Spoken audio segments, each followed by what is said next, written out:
Bonjour à tous, ici Paul Ponceau pour un nouveau podcast YouTube. Et aujourd'hui, j'ai le plaisir de retrouver Alexis Lambin, que vous connaissez tous pour la plupart. Donc, Alexis Lambin va nous parler d'un thème hyper intéressant, hyper important, peut-être un des thèmes les plus importants, en tout cas dans cette recherche, au moins au niveau de la France et de l'Europe, c'est Rennes-le-Château. Et on verra que c'est connecté à de nombreux autres mystères. Alors, sans vous le cacher, je connais relativement peu sur ça, parce que j'ai donné une conférence à Rennes-le-Château en 2016. J'ai visité ça avec un journaliste, mais j'ai pas fait forcément de recherche poussée sur le sujet. Donc, je découvre en même temps que vous, donc ça va être vraiment un bon moment. Mais avant de commencer, je voulais vous annoncer que j'organise une visite guidée conférence le le dimanche 23 mars 2025 à Paris, donc de 13h à 18h, sur le thème du golem et sur le thème de la connexion entre golem, transhumanisme et technologie secrète.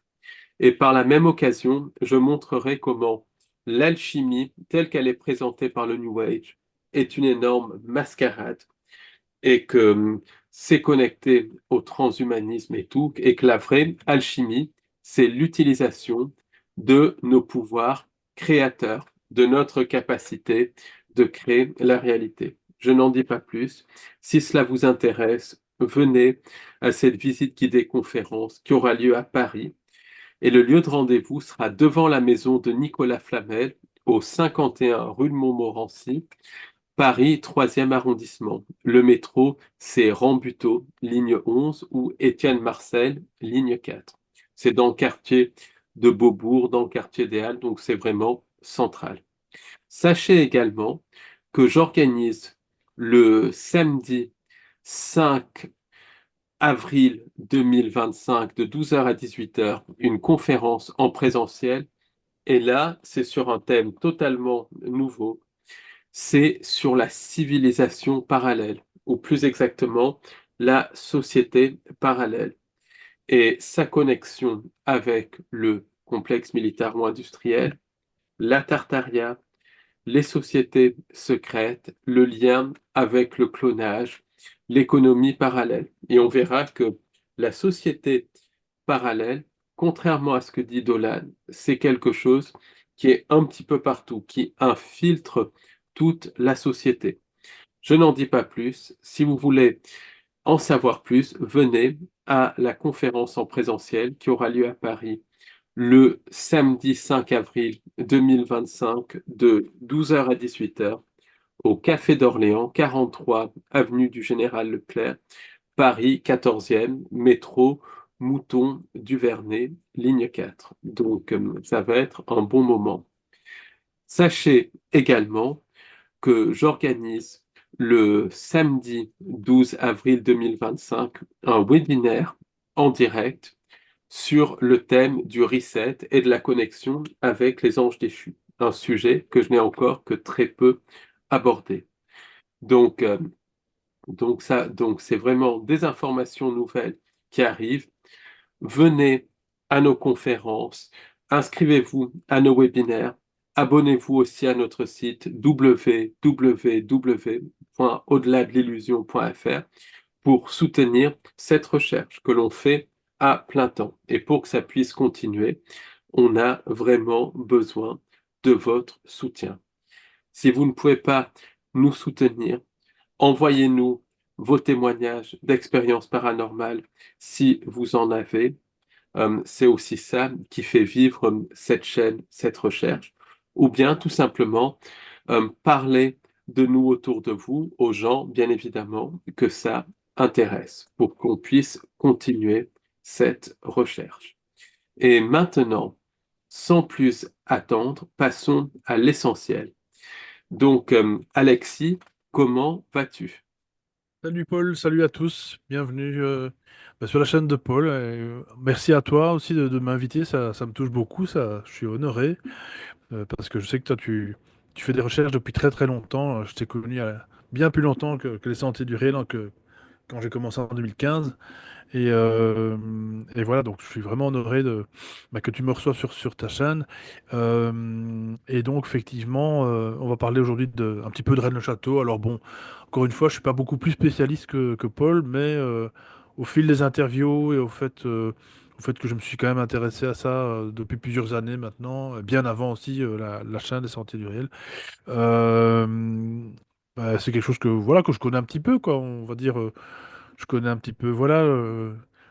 Quand même les principaux acteurs déjà de Rennes-le-Château, les endroits aussi, voilà, parce que bon, il n'y a pas que Rennes-le-Château, hein, c'est beaucoup plus vaste que ça.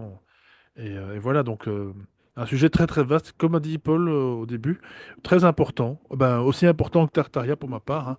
Hein, mon cher Paul, tu sais bien que Tartaria, ça je sais que tu C'est es euh, passionnant, passionnant, la passionnant et partie. passionné aussi. Et Rennes-le-Château, voilà, je pense que ben, ça fait partie d'un des mystères les plus... Allô, allô, ah, un petit bug, ça devrait revenir.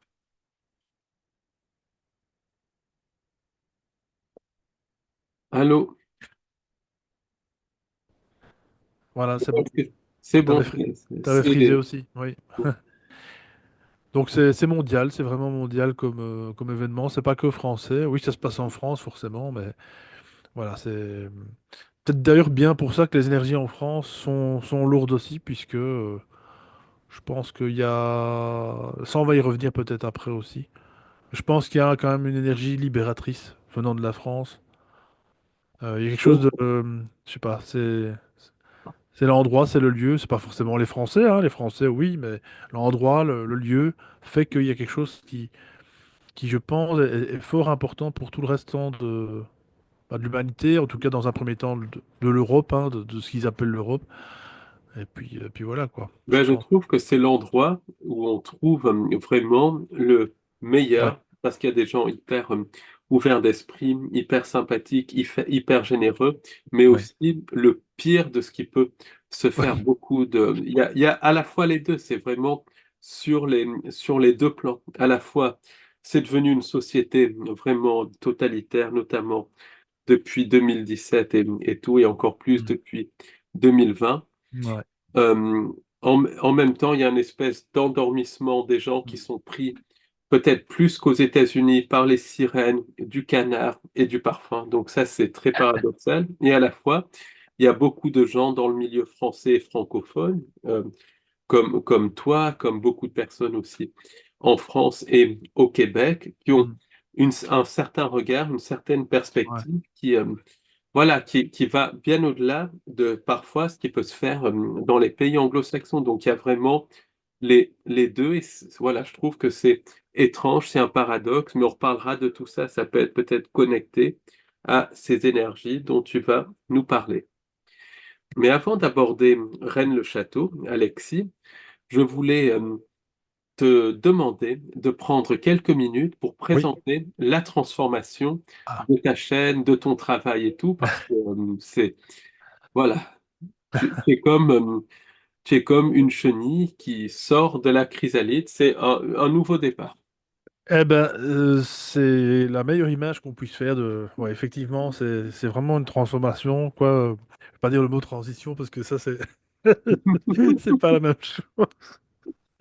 Je, je suis pas en train de faire un comeback, hein, non, non. Vous inquiétez pas. Mon coming out, comme on dit. Non, non. Ouais, en fait, voilà, c'est la chaîne à 10 ans, bah là maintenant, en mars, quoi, à peu près. Du moins en mars, alors oui, enfin si on veut être correct, c'est en fin avril, je crois, début mai, bon bref. On va pas chipoter un mois près, mais en tout cas ça germait, en tout cas la bande-annonce des Sentiers du Réel est apparue en mars, oui. On a fait une petite bande-annonce comme ça, voilà, pour déjà commencer à faire la pub autour de moi, en tout cas des proches et des moins proches aussi. Et ouais, ça a commencé il y a 10 ans, et en fait je dis, mais... franchement, quand j'y pense, 10 ans, c'est passé en un clin d'œil, c'est affreux. Et alors surtout, bah, à l'époque, tu m'aurais dit ça va durer 10 ans. Je crois que j'aurais eu peur un petit peu quand même. J'aurais dit, mais ah bon? Vraiment, j'aurais eu peur parce que alors j'aurais peut-être été peut-être excité en même temps, parce que je me dis, ah bah ok, c'est que ça va fonctionner, c'est que ça va marcher, etc. Mais je sais pas, je crois que ça me fait peur, il vaut mieux pas savoir. Enfin bref, donc c'est parti comme ça. Et surtout, bah, je le répète à chaque fois, c'est que c'est à la base, je voulais faire vraiment une chaîne YouTube qui, comment est-ce qu'on dit, qui vulgarise le paranormal en fait. Voilà, parce que j'étais fort pour tous les mondes de l'invisible, les orbes, c'est ce que je disais en off avec Paul. Je faisais des conférences à gauche, à droite sur les orbes, le phénomène des orbes, et puis le monde d'invisible en général. Et donc j'ai en effet quelques-unes quand même, des conférences comme ça, à gauche, à droite, pour des associations, dans des salons un peu ésotériques, etc. Là où je pouvais, disons, me présenter hein, gratuitement, puisque de toute façon j'avais rien à vendre, donc voilà. Et je voulais vraiment faire une chaîne voilà, qui vulgarise le paranormal, mais ça ne s'est pas fait. Ça a commencé par une interview, deux interviews, trois interviews. Puis j'ai vu que finalement, bah, les gens, dès qu'on leur donne la parole, ils sont honorés finalement, parce que ça leur fait soit de la publicité s'ils sont installés, soit c'est parce que c'est des gens qui sont pas forcément commerçants, ils n'ont rien à vendre, et puis du coup, ben, ils ont envie de venir partager un sujet, et qui ont quand même une certaine facilité de venir parler, voilà, d'exposer tout ça. Et donc c'était plaisant, c'était vraiment grisant plutôt même. En fait, voilà, on a rencontré énormément de gens. Enfin, quand je dis on, c'est ma femme et moi, parce que ma femme a quand même beaucoup contribué à la chaîne dans le sens que c'est elle qui avait trouvé le titre. Et puis c'est aussi grâce à elle, bah, elle était mon taxi, elle a été mon support, mon soutien. Elle a, voilà, elle me trouvait aussi par la suite des intervenants auxquels j'aurais pas pensé, etc. Donc voilà, c'est vraiment mon coach et pour ça je la remercie. Et, euh, et sans elle, je n'aurais pas continué à ce point-là, je pense pas. Euh, mais donc tout ça pour dire que voilà, c'était toute une aventure, 10 ans. Je ne regrette absolument rien. Euh, je peux regretter les quelques échecs ou les quelques voilà quelques erreurs que j'ai pu faire en choisissant telle ou telle personne ou voilà, mais bon, ça c'est la vie. Je veux dire, c'est franchement sur les 10 ans et les je ne sais pas combien de dizaines et de dizaines d'intervenants que j'ai reçus, franchement, c'est rien du tout. Et il y a tout le positif qui est là, il y a tout Donc, pour parler effectivement de cette transition, eh ben, de ce changement, cette transformation, hein, comme tu l'as dit, chenille en papillon, j'espère pas en monarque. Ben là, en fait, là, à l'heure où on parle, elle vient d'éclore le dimanche 16. Alors, j'ai pas fait exprès, donc le 16 mars. Hein. Alors, j'ai pas fait exprès le 16 mars, visiblement. C'est le jour où on brûle les cathares, je crois. Ah. Donc voilà, c'est un peu dommage parce que je me sens assez bien cathare. Mais donc, bref, la chaîne est. Voilà, à l'heure où vous nous écoutez, en fait, elle vient d'éclore là. Et en fait, c'est la même chaîne. Hein. Je garde les mêmes abonnés, je garde le même lien, etc. Sauf que c'est le titre qui a changé. J'ai fait une petite bannière, voilà, vite fait, un petit logo vite fait. Il est peut-être pas définitif d'ailleurs celui-là. On verra. Mais c'est surtout maintenant que je vais devoir ben, en fait faire un travail que je ne faisais pas forcément avant. Alors durant les interviews, j'entends bien, parce que des recherches j'en faisais déjà pour moi, voilà, avant, bien avant YouTube et juste pour moi, voilà, j'avais quelques notes comme ça parce que la recherche c'est intéressant finalement. Puis pour les conférences que je donnais aussi, donc là je faisais aussi des recherches.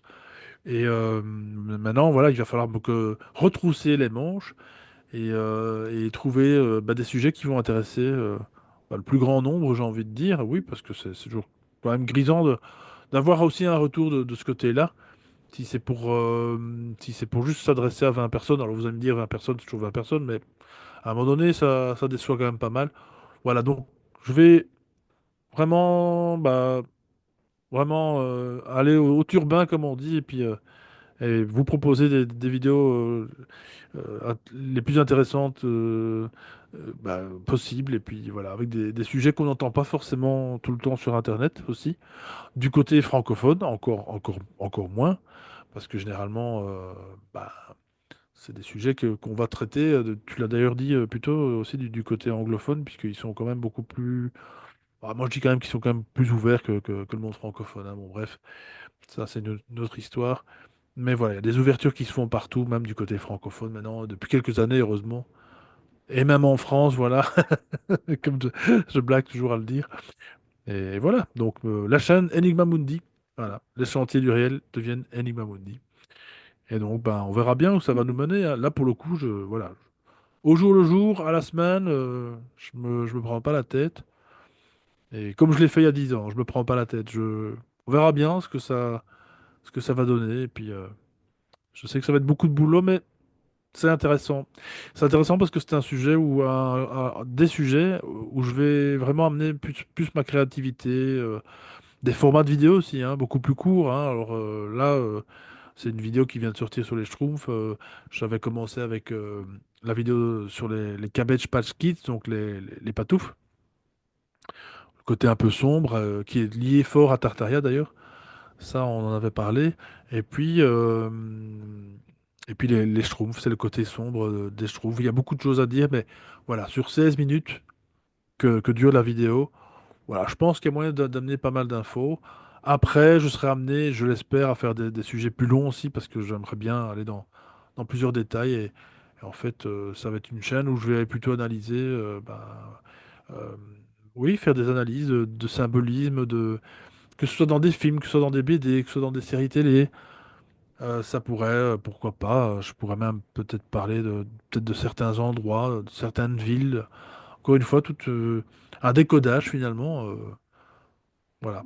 Et comme je le disais, ben, il n'est pas exclu que de temps en temps, je prenne un intervenant qui vienne parler, qui vienne appuyer ce que je raconte dans les vidéos par rapport à disons, telle branche dans lequel les intervenants sont les mieux lotis, hein. Toi, ben, voilà, tu as par exemple beaucoup de sujets qu'on a traités sur les sentiers avec le goût justement, comment les entités, etc. Et le monde ufologique. Enfin, je sais que voilà, tes auditeurs te connaissent bien. Et il n'est pas exclu que de temps en temps, ben, voilà, il y a un intervenant dont toi vienne témoigner, disons. Voilà, dans une vidéo, ce serait sympa. Voilà, ça donnera un petit côté dynamique aussi. Et comme je le disais à Paul la fois passée, eh bien, une sorte de documentaire, alors Arte, mais voilà, en plus dynamique, mais en plus dark aussi, hein. Donc oui, oui, je vais aller un peu dans le dark en fait. Mais dans le dark tout en éveillant les gens quand même. Parce que bon, si on reste dans le dark, juste pour le dark, Ouais, c'est ça, il faut que mais les gens doivent être informés de ce qui se voilà. passe pour pouvoir se réveiller et Voilà, exactement, c'est pouvoir ça le but. entamer une procédure de réveil. Donc, Exactement, exactement. Je sais que c'est difficile pour certains et c'est pas de leur faute puisque voilà, on est tous passés par là et voilà. oui, oui, c'est pas le monde des bisounours, ça Ah c'est non, évident, hein.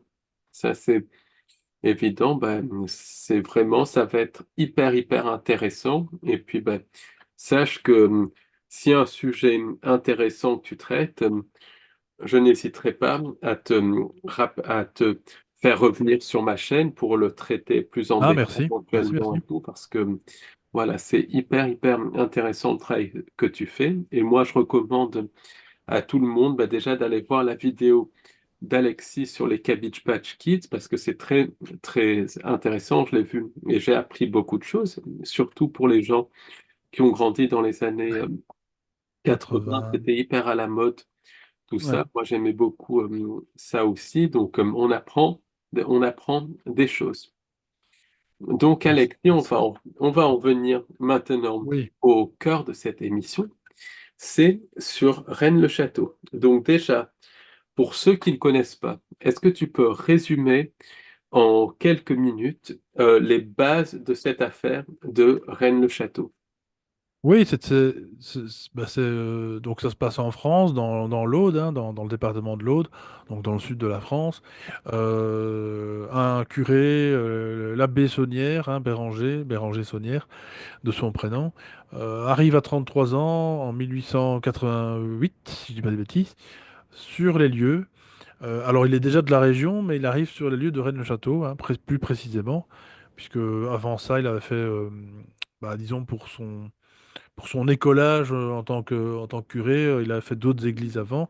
Et puis là, tout d'un coup, on le met à Rennes-le-Château. Et là, on connaît un peu l'histoire qui a été, notamment qui a été popularisée par l'émission Mystère en France, hein, qui est quand même une émission quand même. Quand on y pense, ah, on était coupé. Quand on y pense, tu m'entends? Ah ok. Quand on y pense, c'est Mystère, c'est une émission voilà, qui est quand même un ovni dans le paysage télévisuel français. Alors oui, il y a eu les frères Bogdanov, mais là j'étais un peu trop petit. Mais bon, ils parlaient de plein de choses très intéressantes. Mais l'émission Mystère, je trouve, bon, on va pas parler de Mystère non plus pendant 2 heures, mais par le côté par le côté visuel aussi, puisqu'il faisait des reconstitutions avec des C'était acteurs, très etc. bonne, du reste. Voilà, c'était très très bien fait et ça donnait vraiment, pour monsieur et madame tout le monde, finalement, un intérêt à regarder ce genre d'émission. On s'ambiançait en regardant ce genre d'émission et c'est vrai que moi, ça me parlait au plus haut point, quoi. Je veux dire, j'étais déjà dedans quelque part, hein. J'ai toujours été dedans finalement depuis tout petit, comme dirait Obélix. Mais donc voilà, et donc ça a été popularisé avec ça. Ils ont parlé de Rennes le Château. Et donc là, le Béranger Saunière trouve un document, et puis alors surtout quelques pièces d'or. Par hasard, en faisant déplacer l'hôtel, puisqu'il est question de rénover l'église qui est complètement dans un état pitoyable plutôt. Euh, voilà, lui, il a pas de sous. Il arrive là sans le sou, donc il y a les rénovations, ils peuvent pas en faire au début beaucoup. Après, il y a une dame qui est riche, je n'ai plus le nom malheureusement, pas sous la main, euh, donc une mécène qui va lui donner finalement une certaine somme d'argent pour faire rénover toute l'église de Rennes-le-Château. Et au fur et à mesure, hein, bien sûr, ça a pris des années, hein, ça n'a pas été fait en un an, mais en déplaçant voilà, certains mobiliers, on va dire, de l'église, il découvre donc ce document, un document qui naturellement est important et qui va donc en fait le mener sur une piste de chasse au trésor, on peut dire ça. Et on le verra tout le long de l'émission, c'est que on va vite comprendre qu'en fait Béranger Saunière est guidé, hein, en fait, hein, il n'est pas seul. Il n'est pas seul, donc il va faire aussi la connaissance de Marie, de Narnaud, qui donc est sa servante dans un premier temps, hein, qui est la fille d'un paysan de la région, et qui va en fait devenir la complice, le bras droit, et même la maîtresse de Béranger Saunier, hein, parce que voilà, secrètement, mais bon, bref. Et, euh, et clairement, ça va être deux personnages, ça va être le couple, disons, pas dire infernal, parce que, enfin, quoique, le couple vraiment de Rennes-le-Château, qui va faire toutes ces recherches et vont découvrir, tel un jeu de piste, tel un escape game, euh, vraiment, voilà, des indices et qui vont les mener à des choses qui peut-être n'auraient jamais dû voir. Voilà. Mais donc, ils vont être guidés de façon clairement. On va les guider aussi, je pense, et on va comprendre tout ça un petit peu au fur et à mesure. Mais voilà, globalement, le trésor de Rennes-le-Château, oui, alors, outre les quelques louis d'or qu'il trouve, c'est surtout ce document, hein. Et c'est un document donc qui remet finalement en question l'Église. Et j'ai presque envie de dire, on ne sait toujours pas la nature de ce document finalement, euh, puisqu'il ferait une révélation lors de, lors de sa mort finalement, de sa mort sur le lit. Enfin, avec le curé, je l'ai plus non plus dans la tête, c'est pas grave, qui viendra lui faire, il va même pas lui faire tu sais, le serment, ah mon Dieu, comment ça Le s'appelle ça? sacrement, l'onction des malades. Voilà, merci. Il voudra pas le faire avec la révélation que Béranger Saunière va faire à ce curé. Curé qui va d'ailleurs décéder un an après, hein. Soi-disant de dépression, parce qu'il a appris, parce que Béranger lui a soufflé vraiment quelque chose qui vient vraiment des enfers, on pourrait presque dire ça. Voilà, moi j'ai une autre théorie, je pense que ce monsieur est mort peut-être parce qu'il en savait déjà un peu trop. Voilà, de toute façon, clairement, il y a beaucoup de gens qui vont décéder autour de Béranger, et puis voilà, il y a beaucoup de mystères quand même qui vont... En fait, c'est une affaire vraiment importante. Et Béranger, bah, il a beau être mort depuis maintenant Plus de plus de 100 100 ans. ans, hein. Oui, c'était en 1917 qu'il est mort. Et donc un peu avant la fin de la Première Guerre mondiale. Et bah, en fait, il est toujours présent, quoi. Je veux dire, le mystère est toujours là. Et donc voilà. Alors après, naturellement, pour ceux qui connaissent moins l'affaire, la, l'affaire de Rennes-le-Château va être finalement un peu révélée dans un journal en France fin des années 40, début 50, en fait. Et par un journaliste, euh, ou d'ailleurs c'est son frère, je crois que c'est Antoine, je pense, si je dis pas des bêtises, je ne sais plus. Voilà, j'ai pas le nom, désolé avec les prénoms, j'ai un peu du mal en ce moment. Euh, donc non, c'est Alfred, pardon. Alfred, et on va mettre en couverture, si tu veux. C'est ça qu'il va y avoir toujours en fait une confusion entre les deux Saunière finalement, hein. Donc tu as Alfred Saunière et puis tu as Béranger. Bon, ils se ressemblent un peu, c'est vrai. Type méditerranéen, clairement. Mais voilà, c'est pas du tout le même personnage. Et pas du tout la même photo en plus. Euh, et euh, donc ça va apparaître dans une gazette. Voilà. Et on va parler d'un trésor. Et c'est là que les ennuis vont commencer, entre guillemets. Puisque bah, il y a des chercheurs qui vont débarquer, quoi. Il y a des gens qui vont débarquer dans la région. D'abord un petit noyau de chercheurs, hein. Et là, on pense à Robert Charroux, notamment, qui est, on le sait, un auteur vraiment, voilà, qui a fait énormément de bouquins, notamment dans la collection des livres rouges de J'ai lu, hein, qui est très connu. Ah, je t'entends pas, Paul. Ton micro est pas mis. Je t'entends pas. Très bonne connexion du reste. Très bonne Ah oui, collection, très ah oui, intéressante. ah oui. Robert Charroux. Énormément de choses intéressantes. Robert Charroux, pareil, décédé alors pas tout à fait jeune, mais pas tout à fait vieux non plus, de manière un peu bizarre aussi, je veux dire, un peu soudaine. Et voilà, donc c'est un des premiers chercheurs qui va être sur place, avec après Jean Pelé, je pense, si je dis pas des bêtises. Enfin, tous ces chercheurs maintenant qui sont décédés, hein. Là, il y a un chercheur l'année passée qui est parti, c'était Chris. Euh, je ne sais plus son prénom non plus, désolé. Enfin bref. Euh, mais voilà, les chercheurs deviennent vieux maintenant à présent. Il y en a quelques-uns qui d'ailleurs décèdent. Il y a un autre chercheur aussi qui est mort euh, assez jeune, dans des circonstances un peu bizarres aussi récemment. Mais que ça ne s'est pas trop dit non plus lui, parce que bon, par contre, ça c'est un autre problème. Et tout ça pour dire quoi? Que, bah, en fait, qu'on se rend compte que tous ceux qui touchent vraiment, alors là, je parle vraiment pour les chercheurs aguerris, hein, qui sont dans la région, etc., ben, que finalement, il leur arrive pas mal de choses sur le plan personnel, quoi. Alors, que ce soit de la magie noire, ce soit des ennuis Est-ce que tu peux financiers. donner quelques exemples de magie noire et d'ennuis financiers sans forcément nommer la personne? Parce que Oui, ça c'est rejoint ce ça. qui arrive à des chercheurs ovnis, ça Bah, rejoint aussi à ce qui arrive ah oui, à des contactés. c'est vrai. C'est très typique du syndrome du contacté. Donc, Ah oui, c'est vrai, c'est vrai. C'est vrai, ça, ce que tu dis. Oui, bah, là, il y a un chercheur Je sais pas si tout à fait sur son lit de mort, j'exagère un peu, je sais il est fort malade.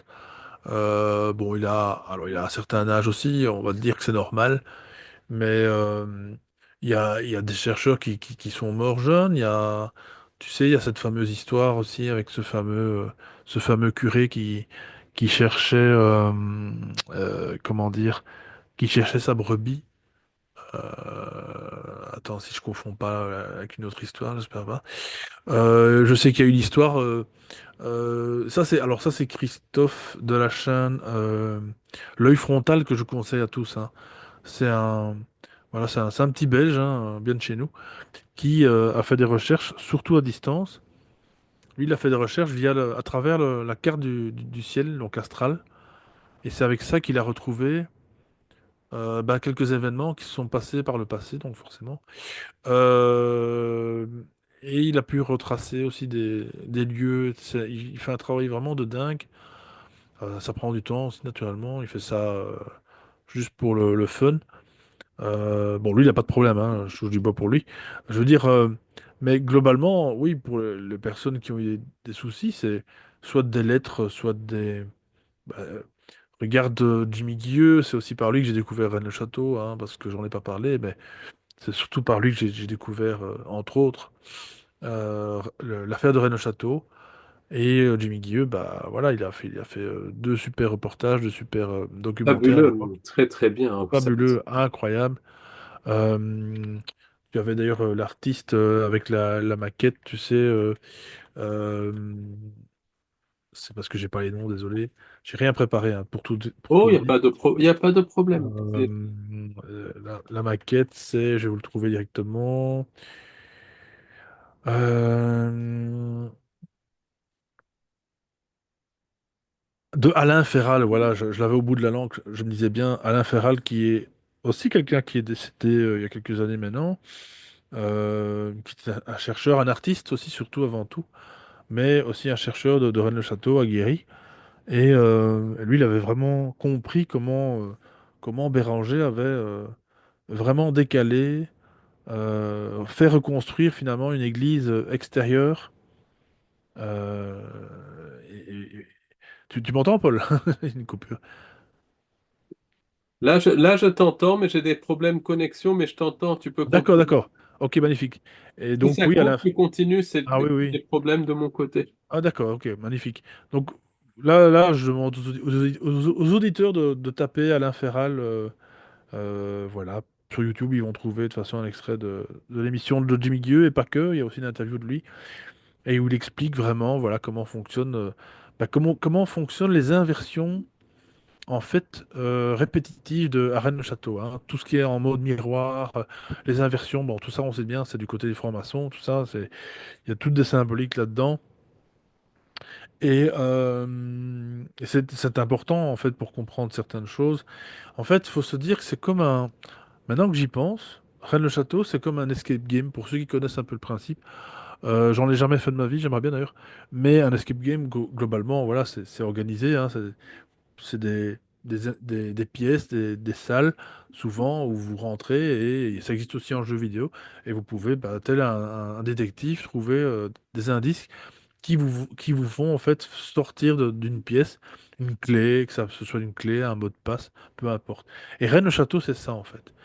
Rennes-le-Château, en fait, il y a eu ça je l'ai pas dit non plus, mais des centaines de bouquins, que ce soit en français, que ce soit en anglais, que ce soit dans toutes les langues, espagnol, italien, parce que finalement, c'est ce que je disais au début, c'est mondial. C'est totalement mondial. Alors naturellement, ça a été aussi publicité.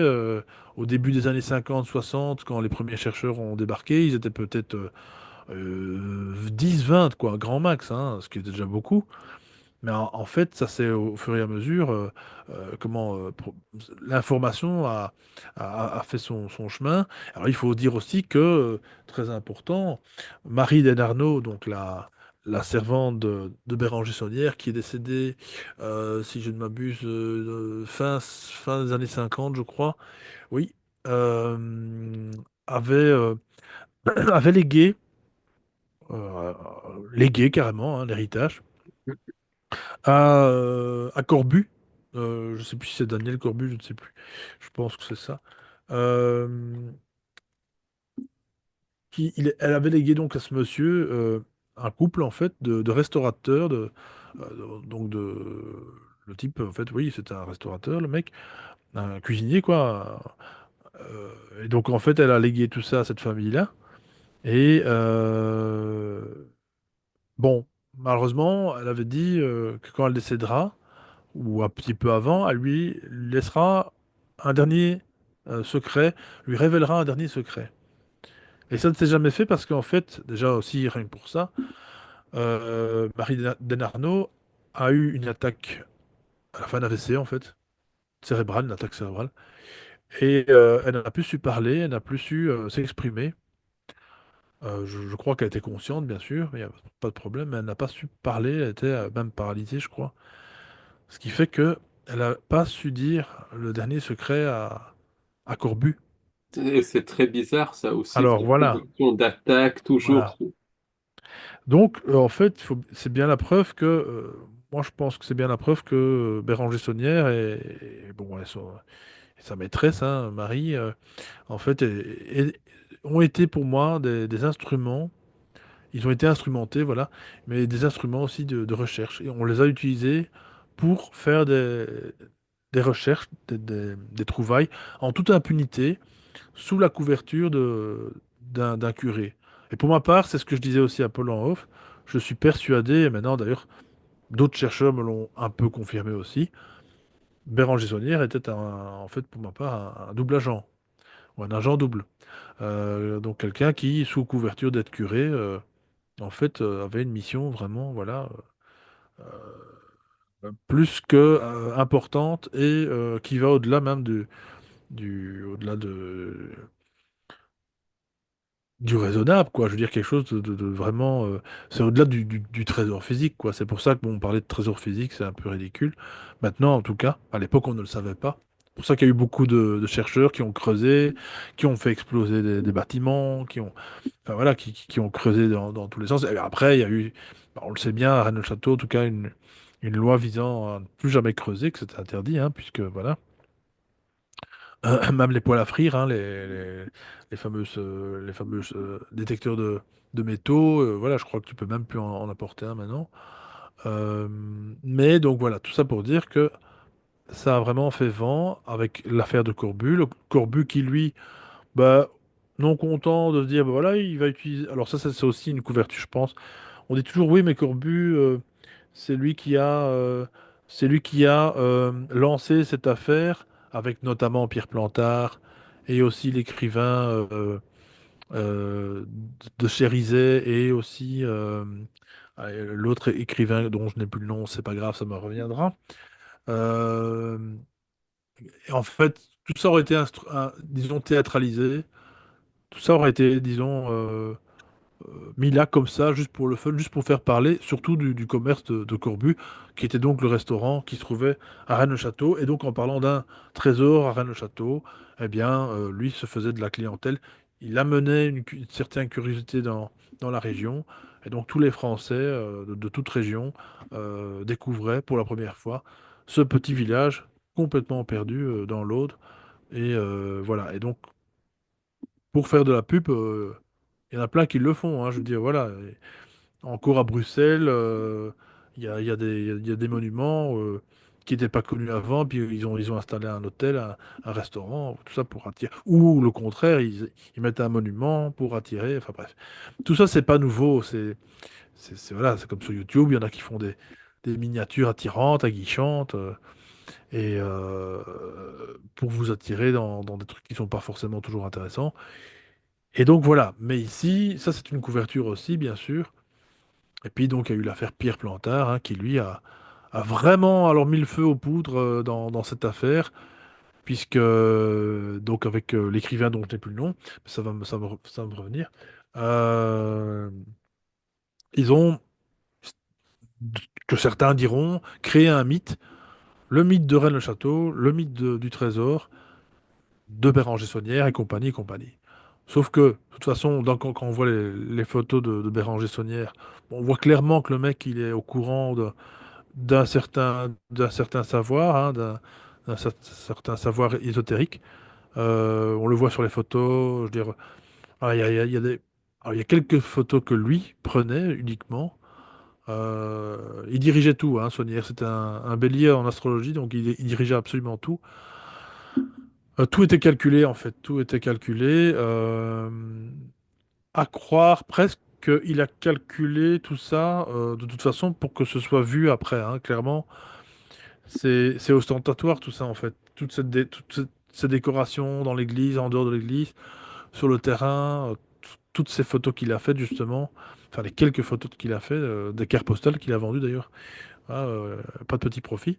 Mais tout ça, c'était voilà, pour être vu.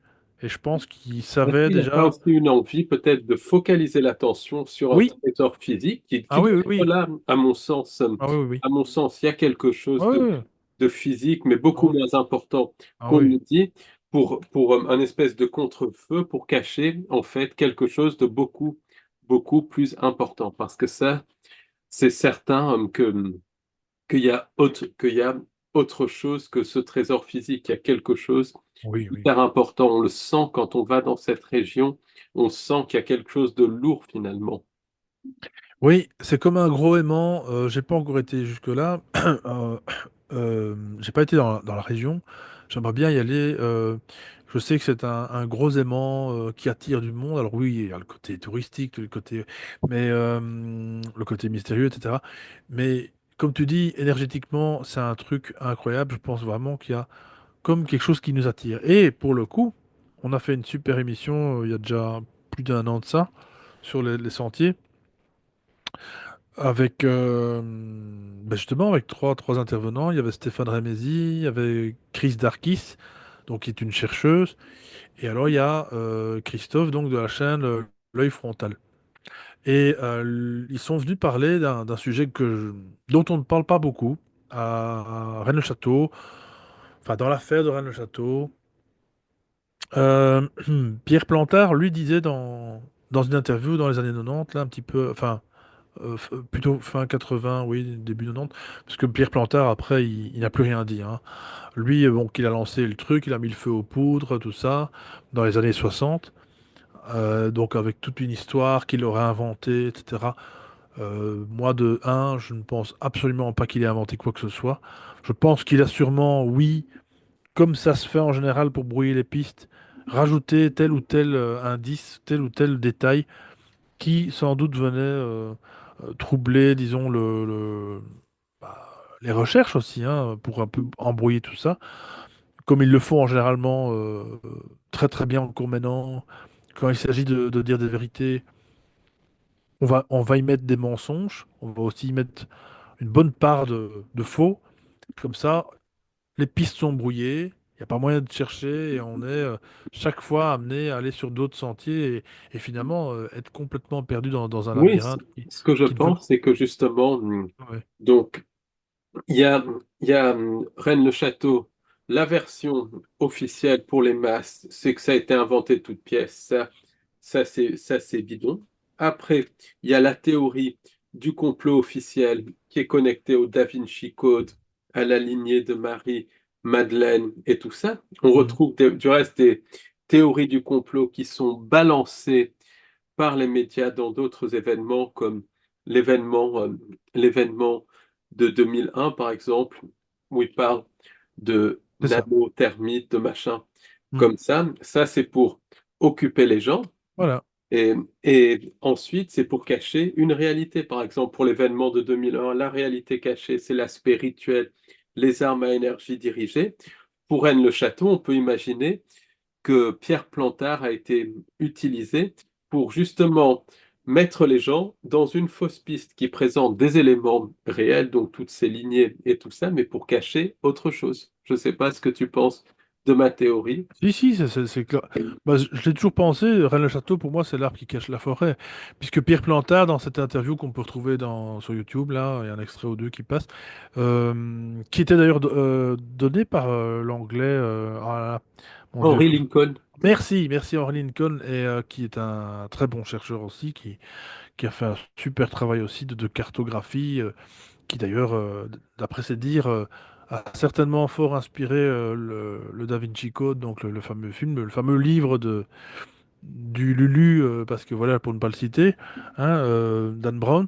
Euh, et donc lui, effectivement, il a fait cette interview de Pierre Plantard, et Pierre Plantard dit dans cette interview de Henri Lincoln, il dit, il n'y a pas que Rennes-les-Bains, il n'y a pas que Rennes-le-Château, il y a aussi autour de Rennes-le-Château. Donc ça voulait tout dire en fait, ça voulait dire que il n'y a pas que Rennes-le-Château, c'est vraiment, il faut aller voir ailleurs en fait, en gros. Et le truc, c'est ça, Rennes-le-Château, comme tu dis, c'est focalisé, on se focalise, en fait, on met le caca pour les mouches, comme ça elles sont toutes là pendant qu'en fait on peut aller, qu'on peut, comme ça qu'on fait dévier finalement l'attention sur autre chose, alors que c'est peut-être là juste à deux, trois pas, hein. Euh, Il y a Rennes-les-Bains qui est important aussi comme endroit, il y a le Bugarache, le mont Bugarache, il y a le mont Canigou dont peu de personnes parlent, qui est important aussi, qui est pas loin, hein, mais du reste, mais Petite donc, synchronicité aujourd'hui, justement, j'ai hein. reçu, juste avant ton interview, un message d'un ami qui est en vacances au Mont Canigou. Donc voilà, Ah, pour te dire, et des magnifiques photos du reste. ah, Donc, magnifique ça. Ouais, ça voilà, pour te c'est. dire une synchronicité Ah, qui parle du Mont Canigou. Voilà. ah bah ça c'est important comme endroit. Ah, il faudrait. C'est dommage. Enfin, c'est bien pour lui. Je suis content pour lui. Euh, mais tout ça pour dire que voilà. Donc il y a tout ça. Donc Pierre Plantard, je disais, oui, qui, on l'a dit dans une interview aussi sur les sentiers, qui je pense a été mis de côté, hein, parce que donc voilà, je pense que lui aussi il a fait partie donc d'une instrumentalisation. Je pense qu'on l'a utilisé pour, disons, mettre une certaine zizanie au niveau des chercheurs. Et bizarrement, finalement, ça arrive un petit peu à point, parce que Pierre Plantard, finalement, arrive après les chercheurs. En gros, les chercheurs étaient déjà sur place. Pierre Plantard débarque, et là, on le sait, la suite, amène un document à décoder, qui va décoder telle piste, etc. Donc, encore une fois, voilà, un vrai escape game, quoi. Et un vrai jeu de piste, en fait, comme on disait avant. Et surtout, comme par hasard, c'est comme déjà pour peut-être déjà diviser les chercheurs entre eux, hein. Le noyau qui était là sur place, comme pour foutre déjà la zizanie. Et tout ça donc pour dire que tout d'un coup, dans les années 90, d'ailleurs il décède dans les années 90, hein, Pierre Plantard, euh, voilà, il s'est tué pendant des années et en fait il n'a pas pu dire d'autre chose, quoi. Donc c'est bien la preuve qu'il était instrumentalisé par une société, je pense, secrète, invisible, clairement.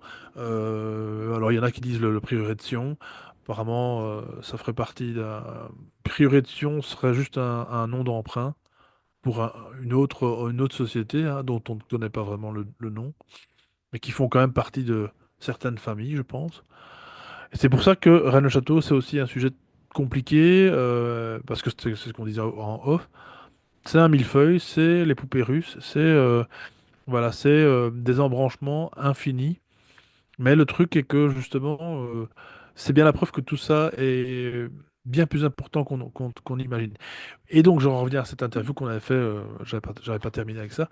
Cette interview que j'ai fait il y a maintenant plus d'un an sur les santé du réel, euh, avec donc Christophe et Stéphane, où on parle en fait d'un. Alors, Redae, c'est le nom de Rennes-le-Château d'origine. Sauf que Rennes-le-Château, c'est la ville qu'on voit. Redae, c'est la ville qu'on ne voit pas. Du moins, le village qu'on ne voit pas. Un endroit qu'on ne connaît pas. Redae, on ne sait pas exactement où il se trouve. Ça veut dire le chariot. Euh, donc, il y a une notion déjà de chariot.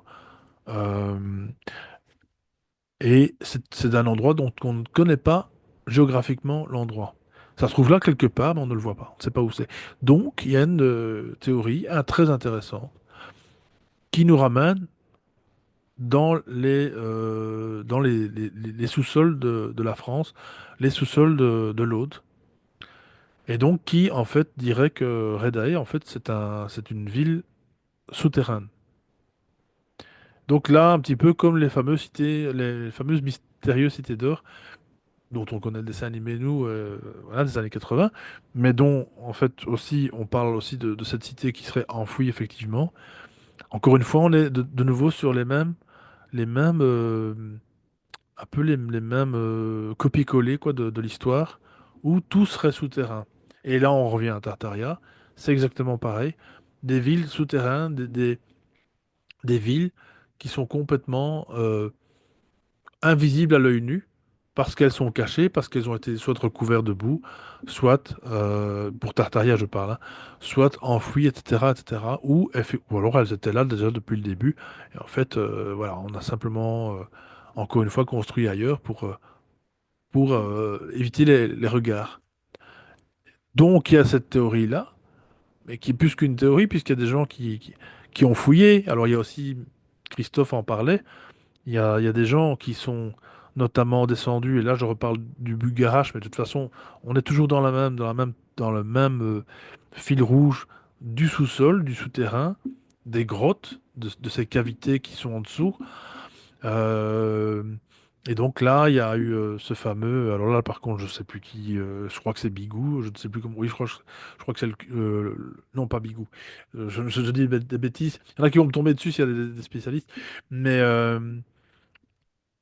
c'est ce fameux curé qui descend.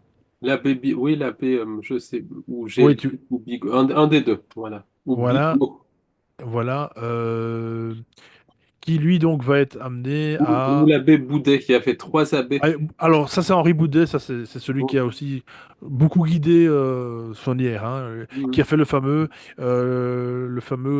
Cromlech, le fameux bouquin, la vraie langue celtique, qui découlerait en fait de l'anglais moderne, donc qui est déjà complètement une inversion finalement au niveau chronique, hein, au niveau de la timeline, qui n'a pas de sens, mais qui a du sens quand tu regardes quand même le bouquin, quoi. Qui est aussi d'ailleurs entre parenthèses pour certains, et j'en suis sûr, un bouquin en langage codé où il y a beaucoup de choses qui sont codées. Donc tout ça pour dire, je crois que c'est donc ce curé, alors c'est pas Bigouté, c'est un autre curé qui descend dans une grotte et en fait il va s'avérer qu'il va être inanimé, on va le retrouver inanimé parce qu'en fait il ne remonte plus. Il ne remonte plus, il est inanimé en fait on l'amène en fait à l'hôpital. Donc son cœur battait encore, mais il était complètement inanimé.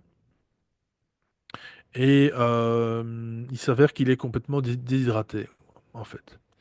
Complètement déshydraté, voilà, complètement presque séché quoi de l'intérieur. Et irradié, on pourrait presque dire. Emma et Christophe, en fait, lui, à tes souhaits, et Merci. Christophe, lui, en fait, avait entendu une histoire qui s'était passée au Mexique, à peu près pareil, avec des enfants il y a des années, des enfants qui auraient exploré donc une grotte. Et en voyant une lumière au bout, disons, d'une grande salle, ils ont été au bout. Et là, un Indien est apparu devant eux. Un Indien, oui, alors, un Amérindien, on va dire, même si c'est au Mexique. Enfin bref, un natif, quoi, on va dire ça comme ça, leur est apparu et menaçant, disant de retourner, de quitter cet endroit. Et donc là, ils ont eu peur, forcément, ils ont couru dans le sens opposé pour ressortir. Et parmi les trois enfants, il y en a deux qui sont morts quasiment instantanément. Là, je sais pas trop comment, mais les policiers étaient sur place. Je sais plus trop comment ça se fait qu'ils étaient là. Enfin bref. Euh, le troisième a eu le temps, plus ou moins, de dire un peu ce qui s'était passé. Et lui, il est mort à l'hôpital, le pauvre. Mais donc, à peu près, de la même manière, en fait, il y a aussi quelque chose qui est récurrent dans ces grottes. C'est comme s'il y avait des êtres qu'il ne fallait absolument pas rencontrer, des êtres certainement pas humains, et puis là encore aussi des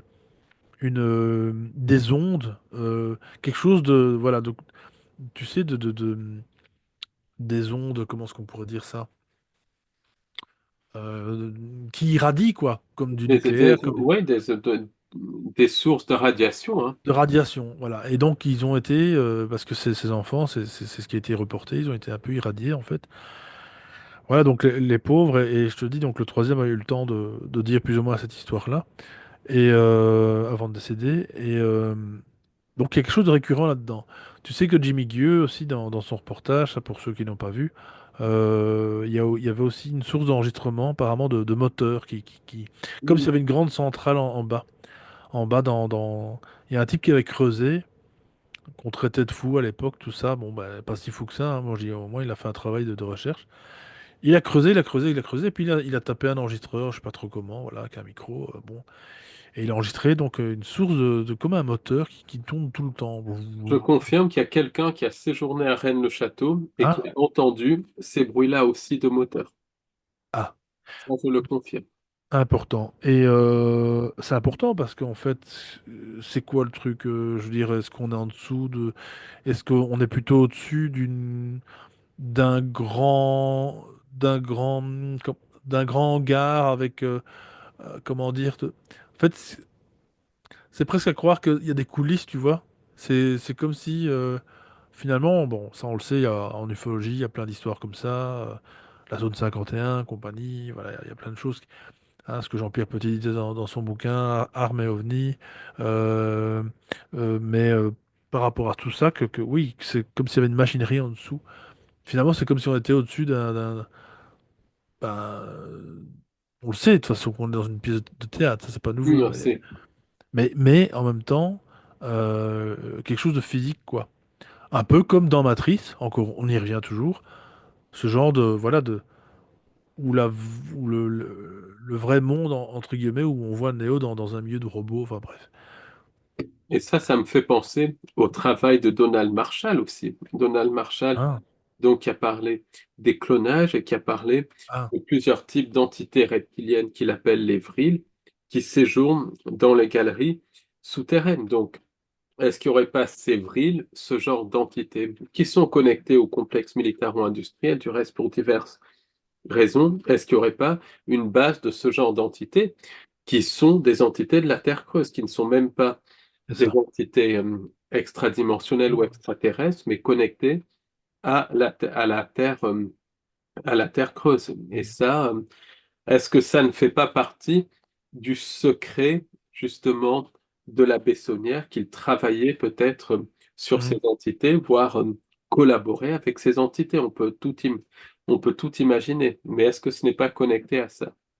Parce que, en fait, moi j'ai l'impression que Béranger, et ça c'est pas, il n'y a pas que moi qui le dis, je pense que le curé Béranger, la Saunière, a découvert des choses qu'il ne fallait pas qu'il découvre. Je pense qu'il a été instrumentalisé non seulement pour trouver, oui, certaines pistes, peut-être les aider, justement ces mécènes là, à les, à faire des découvertes sans que eux finalement ne se mouillent, hein, encore une fois.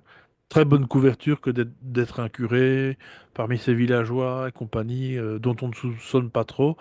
Sauf quand il creusait dans le cimetière la nuit avec Marie, hein, pour déplacer certains corps ou certaines tombes, ou chercher justement certains passages, parce que il y a une théorie aussi très intéressante d'un chercheur dont je n'ai plus le nom non plus, qui a quasiment certains, en fait, ces creux en dessous du cimetière, donc de Rennes-le-Château, hein, donc tu as l'église de Rennes-le-Château, tu as le cimetière, et en dessous, là, il y aurait vraiment une place complètement creuse. C'est pour ça qu'on dit qu'il y a des passages dans l'église, et il y en a d'ailleurs qui mènent au sous-sol.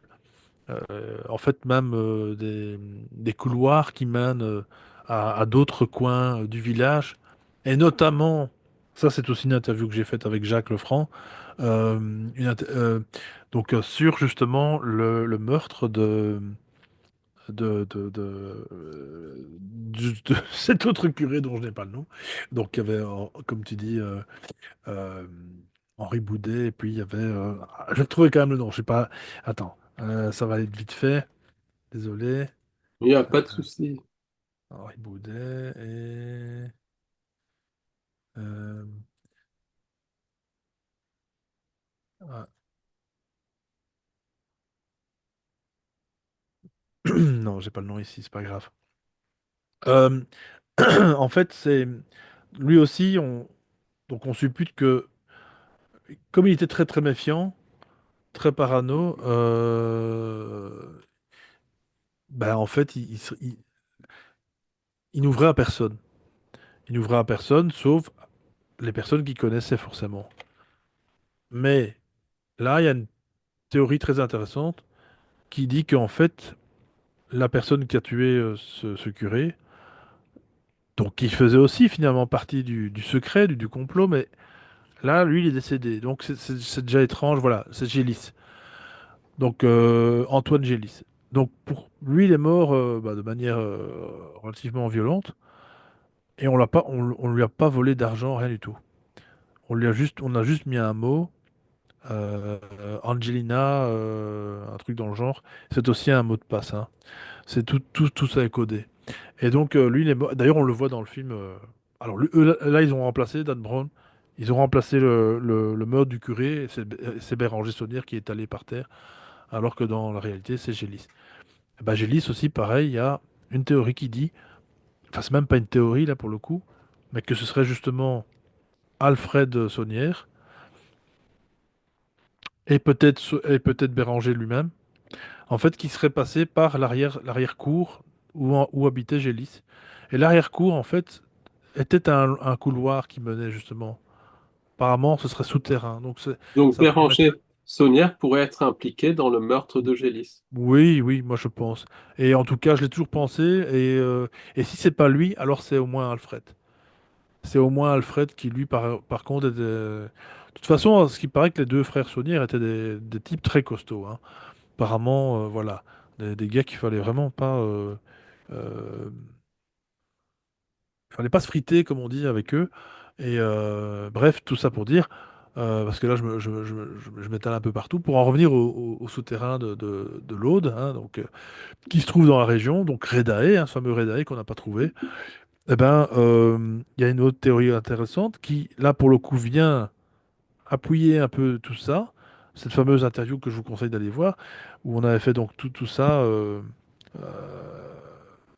D'ailleurs, Christophe aussi en parle. On a fait une deuxième interview rien qu'avec Christophe. En fait, il faut se dire un truc, et après je reviendrai sur les souterrains, vous inquiétez pas. Il faut bien se dire un truc, c'est que, et ça je l'ai appris grâce à Christophe, je ne le savais pas, c'est que les recherches dans Rennes-le-Château, elles datent de bien avant Saunière, bien avant. Il y avait déjà des fouilles du temps au XVIIe siècle.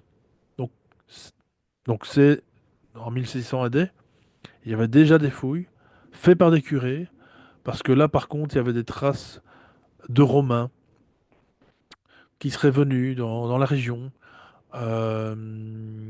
qui auraient apparemment bâti aussi des choses en France. Ils ont bâti des choses en France, en fait, hein. Clairement, on le sait, les Romains, ils ont été un peu partout. Euh, Après la légende, hein, l'empereur Jules César, c'était un peu un Hitler, finalement, il voulait conquérir tout. Et donc en France, les Romains sont arrivés et ils ont retrouvé donc des traces par rapport aux Romains, des pièces notamment. D'origine justement, alors des pièces qui ne sont pas frappées, mais par contre qui étaient utilisées lors des, tu sais, lors des, ce que faisaient beaucoup les Romains, les fameux jeux, hein. Bon, bref, tout ça, allez voir la vidéo. C'est Redae retrouvé, voilà, c'est ça le titre, avec Christophe Carlier, donc de l'œil frontal. Tout ça pour dire que donc, en revenant l'hypothèse de la salle de la ville enfouie, hein, finalement souterraine, la cité souterraine, eh bien, là, il y a un autre. Ça, c'est ma femme qui avait découvert via parce que comme elle parle anglais exactement, voilà, nativement aussi, euh, elle avait découvert un chercheur. Alors que lui, il parlait pas par contre de Rennes-le-Château. Lui, il parle, peut-être que tu as entendu parler, je n'ai plus le nom de ce monsieur, désolé aussi encore une fois. Euh, c'est un monsieur qui a, je pourrais retrouver ça, hein, il n'y a pas de problème. C'est un monsieur qui a, eh bien, qui dit, je sais pas s'il est le seul à le dire, mais qui dit qu'en fait, il y aurait, tenez-vous bien, en fait, ce que certains peut-être appelleraient un dieu, hein, finalement, mais un être Atlante qui n'a rien à voir avec un être humain, en fait, hein, c'est un peu comme Shambhala. Je crois qu'il y en a qui disent aussi qu'il y a une autre race, une autre humanité aussi, donc une Non, mais autre. ça, c'est évident Voilà. qu'il Et, y a et des là, témoignages énormes de ces autres voilà. humanités parallèles. Voilà. Et là, ce serait en fait un être atlantéen ou Atlante. Alors, je sais pas si c'est forcément Atlante, mais peu importe. Un dieu, on va dire, comme ça. Et qui serait enchaîné quelque part. dans le monde, dans les souterrains, dans les bas-fonds de vraiment, voilà, dans les basses profondeurs, on va dire ça, parce que les hautes profondeurs, c'est autre chose. Les basses profondeurs, donc, de notre Terre, entre guillemets. Ben là, en fait, c'est intéressant parce que il y a une théorie qui dit qu'en fait, si on le libère, bah, s'il se libère, bah, alors je vais pas dire que c'est la fin du monde, mais en tout cas, c'est peut-être la fin du monde pour ceux qui l'ont emprisonné. Et ceux qui l'ont emprisonné, ben, je crois alors, on va pas dire qu'on les connaît, mais enfin, j'ai l'impression que c'est pour ceux-là euh, pour lesquels nos gouverneurs, etc., cette fameuse élite travaille. Le fameux gouvernement de l'invisible, comme on dit toujours, hein, puisqu'on ne les connaît pas, hein, clairement. Ben, un peu comme dans le film Star Wars, c'est quoi le 7, où on voit Harrison Ford, tu sais, vieillissant. Je sais, moi, je crois que c'est le Star Wars 7. Enfin bref, Oui, mais de le n'est toute plus. manière, il y a en dessous des entités, et c'est ce que Voilà. je fais pas faire de spoiler vraiment, mais je vais parler de ça à la conférence. Il y a Hmm. cette société parallèle qui est composée d'humains que des gens appellent les hyperboréens et tout, peu importe, mais qui est là et qui tire les ficelles au moins Hmm. au niveau des cinq sens. Et ça, c'est des sociétés qui sont plus que secrètes, qui sont vraiment occultes et c'est connecté à la Terre creuse et tout ça. Donc, le thème est là de toute manière, hein. Et quand j'ai parlé de ça durant l'interview avec les trois invités, eh bien, ils étaient, comment dire, ça ne les étonnait pas plus en fait, parce que il y a justement aussi là, encore une fois, peut-être cette théorie qui fait que il y aurait quelque chose, une entité qui dormirait dans les sous-sols de la France et principalement de l'Aude. Et là, c'est intéressant parce que c'est là que tu te dis justement, oui, Rennes-le-Château, bah, c'est comme on va dire une punaise que tu mets au mur, un petit repère là, tu sais, comme on fait avec les GPS là, les points d'intérêt, c'est ça. Point of interest. Et c'est vraiment ça que peut-être que Saunier aurait fait, disons en attirant le truc, mais en fait, on ne le voit pas. Parce qu'encore une fois, tout ça, c'est souterrain. C'est le cas de le dire. D'ailleurs, souterrain, j'adore le terme parce que c'est à la fois c'est secret et à la fois c'est complètement souterrain. Et donc, là, ce serait intéressant. Le chariot, parce que aussi Cardéus, le chariot de Dieu. Enfin, il y a tout un truc avec ça. Euh, Il y a tout un truc avec ça. D'ailleurs, je conseille ce fameux documentaire de Georges Combe, hein, du Trésor au vertige. Excellent. Fabuleux. Qui date de 2002, mais qui ne vieillit pas alors oui, pour certaines théories, bien sûr, mais qui franchement, voilà, va un petit peu sur tous les fronts. Mais tout ça pour dire que, voilà, les grottes, c'est vraiment quelque chose, le souterrain. Pour ma part, pour ma part, c'est là le vrai trésor. Ouais, Puisque est-ce d'ailleurs, qu'il n'y a pas des vortex carrément, quelque chose? oui, On peut imaginer même que cette entité pourrait être un vortex ou quelque chose si, si, connecté à la réalité programmée. si, puisque apparemment il y a eu donc pour en revenir à Bugarache, qui, entre parenthèses, ne serait pas une simple montagne, hein. En fait, là on va sur qui n'est plus une théorie pour moi, mais là on va sur la branche des arbres géants. euh, que Hassan Bodi en France est un des seuls francophones à en parler. Malheureusement, les fameux arbres géants, et d'où le fait que le mont Bugarache, quand on dit que c'est une montagne inversée au niveau géologique, donc c'est-à-dire que les couches, si on peut parler de couches, les couches les plus anciennes se trouvent au sommet, et les couches les plus récentes se trouvent au sol. Ce qui n'a aucun sens puisque scientifiquement, on va dire, hein, si on garde le côté un peu traditionnel, voilà, une montagne, ça progresse, voilà, comme une stalagmite, hein, finalement. Bon, ça c'est une théorie, mais enfin, bref, théorie de l'évolution. Mais donc là, il y a un problème d'inversion, encore une fois, d'inversion. Mais donc là, ça pourrait aussi signifier que c'est un arbre, en fait, qui est une souche d'arbre, finalement, qui a été renversé, qui a été complètement renversé dans une autre période de l'histoire.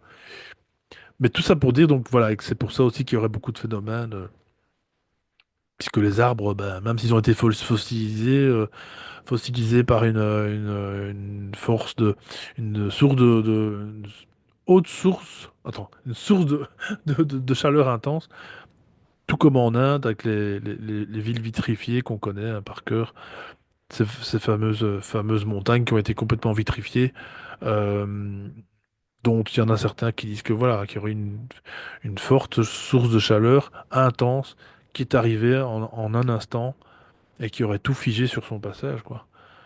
Euh, D'où la théorie des géants, etc. Bon, bref, là on s'écarte. Mais tout ça pour en revenir donc vraiment à ces sous-sols, c'est très important. Je trouve ça vraiment. Il y a aussi d'ailleurs une théorie d'ailleurs qu'on peut retrouver dans le documentaire de Georges Combe. C'est le fameux petit menhir dont on dit qu'il ne faut pas déplacer ce menhir parce que sinon le diable s'en échappe. On en Euh, revient toujours à cette thématique. voilà, il y a une thématique de sous-sol, de quelque chose de caché. Et en fait, c'est là la vraie cachette. Puisqu'elle n'est pas visible à l'œil nu. Alors on pourrait dire oui, c'est spirituel, c'est magique, tout ça. Oui, bien sûr. Mais en fait, encore une fois, Rennes-le-Château, c'est ça le truc. Il y a plusieurs embranchements, à la fois de magie, à la fois d'intérêt égocentrique, de trésors, oui, bien sûr, de trésors matériels, bien entendu, mais c'est surtout, voilà, maintenant, tous les chercheurs le disent en général. Alors, les chercheurs, comment dire ça en quelques mots les chercheurs, de sources sûres, malheureusement, Rennes-le-Château, il vaut mieux, alors, à part être touriste, oui, mais il ne vaut mieux plus s'y promener comme chercheur, parce que de toute façon, tout est infiltré. Tout est infiltré par on sait qui, Mm. et par ceux, non seulement par on sait qui, mais en plus par ceux pour qui ils travaillent aussi. Donc, si vous voyez ce que je veux dire, qui eux sont en surface.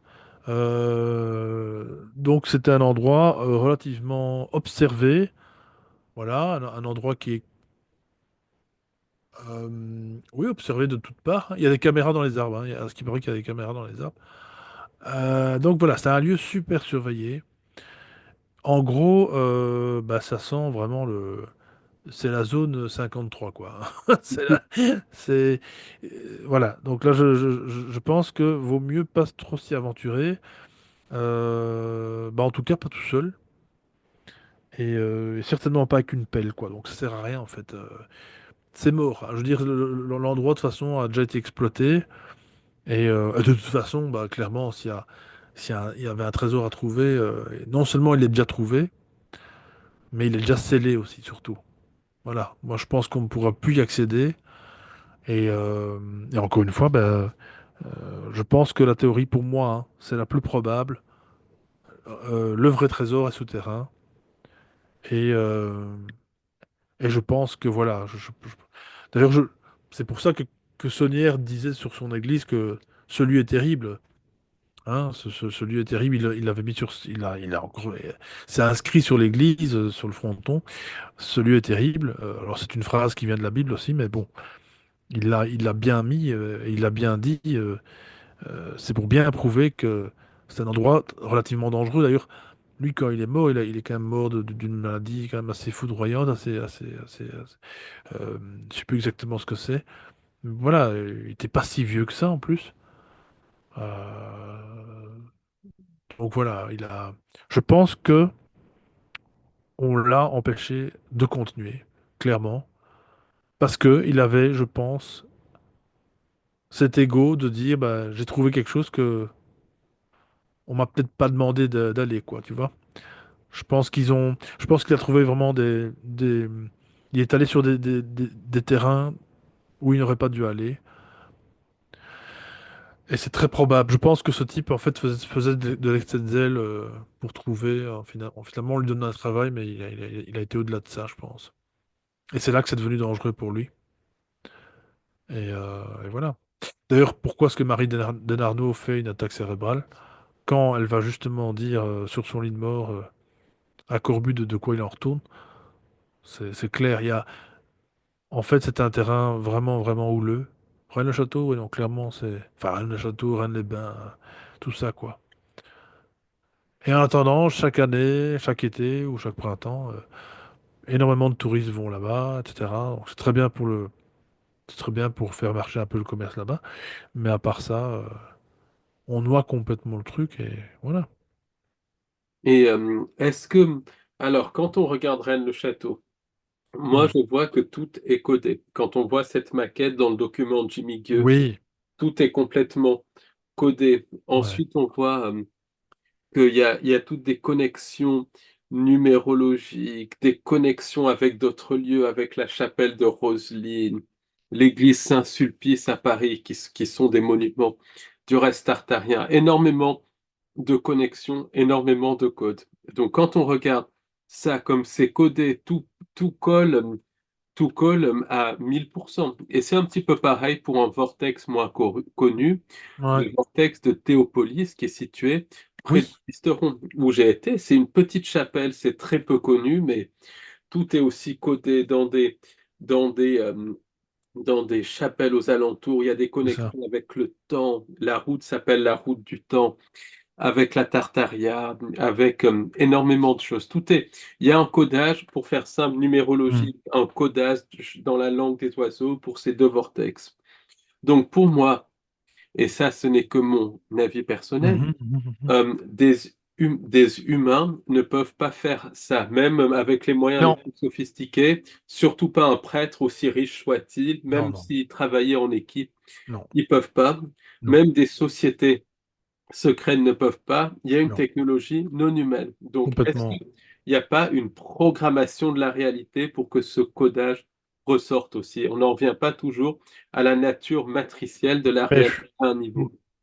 Ah, moi je suis d'accord avec ça complètement, Paul. Là, tu tapes vraiment dans quelque chose que j'ai toujours pensé aussi. Pareil, c'est pas possible que un ou deux ou 10 ou même 20 humains euh, arrivent à coder tout ça de manière si précise, avec un détail vraiment, en fait, voilà, où on peut tout le temps trouver encore une fois, voilà, des tas d'endroits, le fameux fauteuil du diable, il y a la fameuse tu sais, enfin, il y a plein d'endroits que tous les chercheurs ont été justement cherchés au-delà de Rennes-le-Château, à Rennes-les-Bains, justement, notamment, à tout autour de ces endroits-là, dans l'autre, quoi.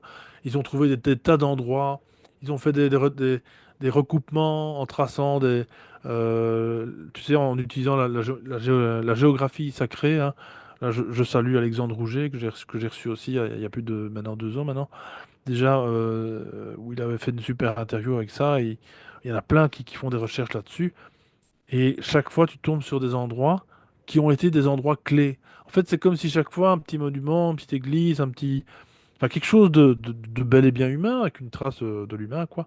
Euh, c'est comme si c'était, bah, comme je le disais tout à l'heure, un point d'intérêt sur une carte, comme pour se rappeler plus tard pour laisser finalement une trace au chercheur, quoi, au cherchant, ou en tout cas à celui qui sait, à l'initié, je pense. Là, pour le coup, le chercheur, il peut encore se brosser pour trouver une réponse, quoi. Est-ce qu'il n'y a pas aussi cette connexion? Et après, tu peux continuer, mais c'est pour pas perdre le fil, parce que de toute Oui. façon, c'est connecté. Donc, retiens bien ce que tu étais Mm. en train de dire. Mais est-ce qu'il n'y a Mm. pas aussi cette connexion avec, comme disait Roxoker, des os à ronger, littéralement? Est-ce Oui, que il n'y oui, a pas tout ça, cette espèce de jeu de ceux qui oui. programment cette fausse création, un jeu aussi Ah oui, pour mais faire tourner en rond? C'est plein de niveaux, hein. le problème de ça, c'est que... bah, le problème de ça, c'est qu'il faut quand même le créer, ça, Paul. Mhm. Je veux dire, les eaux arrangées, il faut quand même le créer, ça, il faut quand même s'investir comme tu dis, vouloir écarter les gens du chemin, entre guillemets, hein. Mais il faut quand même le créer, il faut quand même le... Enfin, c'est pas humain, quoi, en fait, C'est encore. au-delà de tout. C'est des entités qui jouent avec nous, on C'est pas dirait. humain, ouais. Moi, c'est ce que Ouais, je c'est ça. vois, c'est que ces entités jouent avec nous. Elles Mhm. programment même des découvertes pour que des scientifiques découvrent certains Ouais. artefacts et, et en fait les mettre sur des fausses pistes. On est dans une réalité programmée. Tu vois ce que je veux dire? Ah oui, oui, alors c'est... On Oui, a oui. affaire à quelque chose qui programme la Ah réalité. ouais, Et ben on autour de est... Rennes-le-Château, ça pourrait être Ouais. Comme dans Comme un dans... microprocesseur, il y a les nœuds dans les microprocesseurs. Est-ce que le château ne serait pas un des nœuds où la réalité est reprogrammée? Tu vois ce que je veux dire, hein? Ouais, ouais, bien sûr, bien sûr. Un croisement de circuits. Donc, Ouais, une sorte de... Comme si c'était terraformé, comme on dit, bon, comme si c'était... comme si ça avait été... Parce que le travail, d'ailleurs, maintenant, bon, moi, j'ai pas été sur place, mais quand tu visites le lieu... d'ailleurs, dans Jimmy Gueux, dans Jimmy Gueux, dans le reportage de Jimmy Gueux, comment Henri Bution, là, j'ai son nom. Henri Bution, c'est celui qui a eu, qui a hérité après de Corbu quand lui donc est décédé. Enfin, il a racheté ou hérité, je sais plus comment ça marche. Henri Bution a récupéré donc le terrain, etc. Donc de Rennes-le-Château, enfin du moins du domaine de la Bessonnière, on y arrivera. Et lui aussi a fait des recherches d'ailleurs. Et lui, par contre, comment dire, donc il avait fait des recherches comme quoi, avant que tout ça n'existe, avant que le domaine de la Bessonnière existe et, et toutes ces constructions, c'était un terrain qui était en pente, il le dit bien dans le reportage de Jimmy Gueux, où il y a eu plusieurs tonnes de terre qui ont été ramenées par des bœufs, hein, parce que il n'y a pas de voiture, enfin, il n'y a pas vraiment de voiture et bon, le terrain ne favorise pas vraiment le déplacement de tout ça. Donc des tonnes et des tonnes de terre pour, disons, aplanir ce terrain qui était en pente, donc, et pouvoir y construire donc, tout ce qu'on sait maintenant. Mais quand on voit les constructions de maintenant, elles sont quelque part super modernes, super propres. Encore une fois, là aussi, la question n'a jamais été posée. C'est marrant qu'on en parle, mais finalement, on voit les ouvriers de la Bessonnière sur les photos. Avec une pelle, tu vois ce que je veux dire? Pas grand-chose, quoi. Bah, ça rejoint de nouveau tous les travaux dont Franck parle notamment sur sa chaîne. Tu sais, le retour de Tartaria, avec la Tour Eiffel, avec la Statue de la Liberté, avec les moyens rudimentaires de l'époque pour faire des monuments pareils, où on se demande franchement si c'est pas autre chose qui a été, si ça n'a pas été construit d'une autre manière, quoi. Bon, là, on en revient à Tartaria, mais voilà, exactement. ça n'a jamais été dit. C'est vrai que c'est la première fois dans le fond, que je me connecte à cette idée-là. Mais encore une fois, voilà, il y a pas il y a rien d'impossible. Et Rennes-le-Château, ben, ça me semble quand même, enfin, le domaine de la Bessonnière et toutes les constructions, ainsi que la villa Bethany, hein, donc il a fait construire pour lui aussi, donc pour y habiter, quoi. Enfin, je veux dire, c'est quand même beaucoup de boulot, quoi. À se demander, voilà, est-ce qu'il a dormi dans une église pendant tout ce temps-là? Oui, c'est très étrange. Imagine, il arrive en 1888, il meurt en 1917. C'est-à-dire que il n'y a pas... Ouais, il y a quoi? Il y a 30 ans? Il y a 30 ans qui se déroulent. Alors 30 ans, on va dire c'est beaucoup, mais c'est pas beaucoup avec tout ce qui a déjà été fait. Avec tout ce qu'il a fait comme... je veux dire, sur 30 ans... enfin bref. Enfin, Bon, oui, oui, pour en revenir à ce que tu dis, oui, moi, c'est parlant, oui. Mais même la Après... construction, alors là, je vais aller très loin. Là, bien évidemment, je spécule, Hmm, mais on est dans la Tartaria, manipulation de timeline et tout.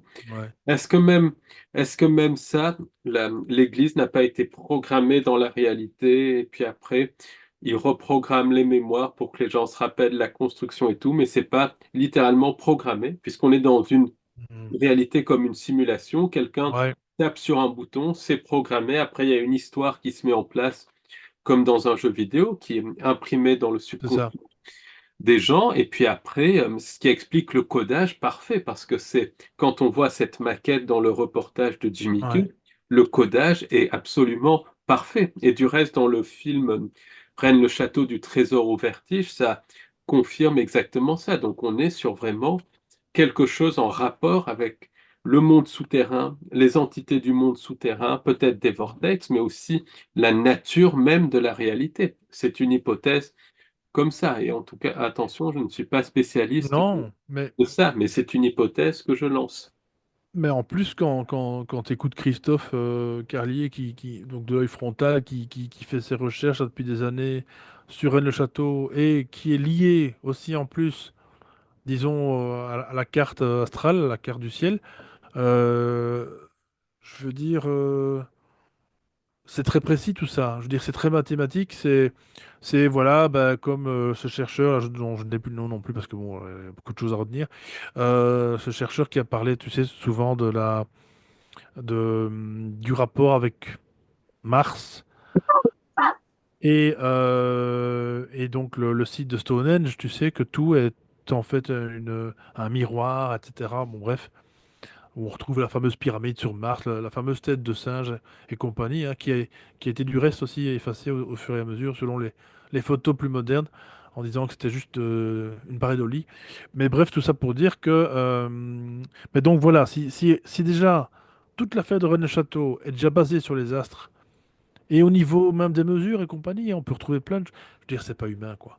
Clairement, il n'y a pas juste un astronome, un type qui est venu avec sa petite latte, sa petite équerre, tu vois ce que je veux dire, et puis juste dire, bon, ben maintenant, écoute, on va refaire carrément une carte du ciel sur Terre, et enfin, c'est pas humain, quoi. C'est vraiment pas humain. C'est clair, il y a quelque chose Alors, on va me dire, oui, mais c'est une connaissance que vous n'avez pas, etc. Oui, mais bon, non. Parce que déjà, humainement, faut déjà aussi trouver les ouvriers qui vont être capables de faire ce que tu dis. Et comme on voit déjà un peu comment ça se passe maintenant, je critique pas les ouvriers, mais c'est une question, voilà, il y a quand même des aberrations aussi quand même faites de notre époque à ce niveau-là, quoi. Donc déjà, avec les moyens rudimentaires de l'époque, quand on voit les photos de la Bessonnière, parce que c'est des photos qu'il fait faire en fait hein, par un photographe, donc voilà, bien préparé. Et on voit les ouvriers avec leur pelle, je m'excuse, mais... Oui, après on en vient à la construction de certains monuments et tout. Il y a beaucoup, Mhm. beaucoup Bah, c'est ça. de trucage dans les photos de construction de certains Ouais, ouais. monuments. Ça a été démontré par A plus B. Et Mhm. j'en viens toujours au même schéma. Euh, pour l'an 2000, les grandes villes ont construit des ponts. Donc, il y avait Londres et Paris, ils ont construit un pont, peu importe. À Paris, tout le monde glissait du pont. Donc, les gens ne pouvaient pas le pratiquer, le revêtement a dû être changé. Et à Londres, le pont ne résistait pas aux gens. Donc, on voit ça, c'est avec des techniques modernes, c'est-à-dire que le pont tanguait. Donc, c'était hyper dangereux. Donc, on voit avec les techniques modernes, ils sont incapables de faire des misérables ponts. Et là, des bâtiments qui ont plus de 100 ans, selon l'histoire officielle, comme Rennes le Château, les bâtiments de la Tartaria, c'est des constructions parfaites qui regarde Notre-Dame, par exemple. Bon, après, ça a été faisandé, trafiqué Ouais, ouais, ouais, bien beaucoup, mais sûr. ça résiste à des incendies qui sont Mhm. extrêmement bizarres du reste, Oui, oui, oui. comme origine. La cathédrale de Chartres aussi, ce truc énorme C'est construit ça. au milieu d'une plaine et tout, C'est voilà, Hollywood, hein, c'est Hollywood à ciel on est, ouvert. Ouais. on est dans quelque chose, on est Mhm. dans, voilà, il y a quelque chose d'au-delà de tout et c'est très connecté à Rennes-le-Château. Ouais, c'est ça, mais je trouve, pour peut-être conclure tout doucement, je trouve que c'est Rennes le Château, entre autres, c'est comme une fable qui nous ramène à maintenant, à notre présent. C'est de se dire que voilà, avec le peu d'informations qu'on avait à l'époque, alors bien sûr, oui, il y avait, comment est-ce que je vais dire ça? Les photos, déjà, ça coûtait un pont hein, pour développer tout ça. Il n'y avait pas les photographes qu'on avait maintenant, etc. Enfin bref, on n'a pas les moyens de répéter. Alors oui, c'était du bouche à oreille, mais ils sont tous morts, tous ces gens-là, en fait, de toute façon, qui ont connu. Et même, il y a d'autres reportages de Rennes le Château plus anciens où on voit des gens qui étaient de la région, qui ont grandi, qui ont connu, disons, la Bessonnière ou en tout cas Marie Denarnaud, et qui expliquent qui en fait explique que tout ça était tabou à l'époque. Hein. Que parler de tout ça, c'était un terrain. Je crois même que voilà, les enfants à l'époque pouvaient pas se rendre là sur place. Hein. Donc déjà, tu sens le côté un peu militaire presque, j'ai envie de dire.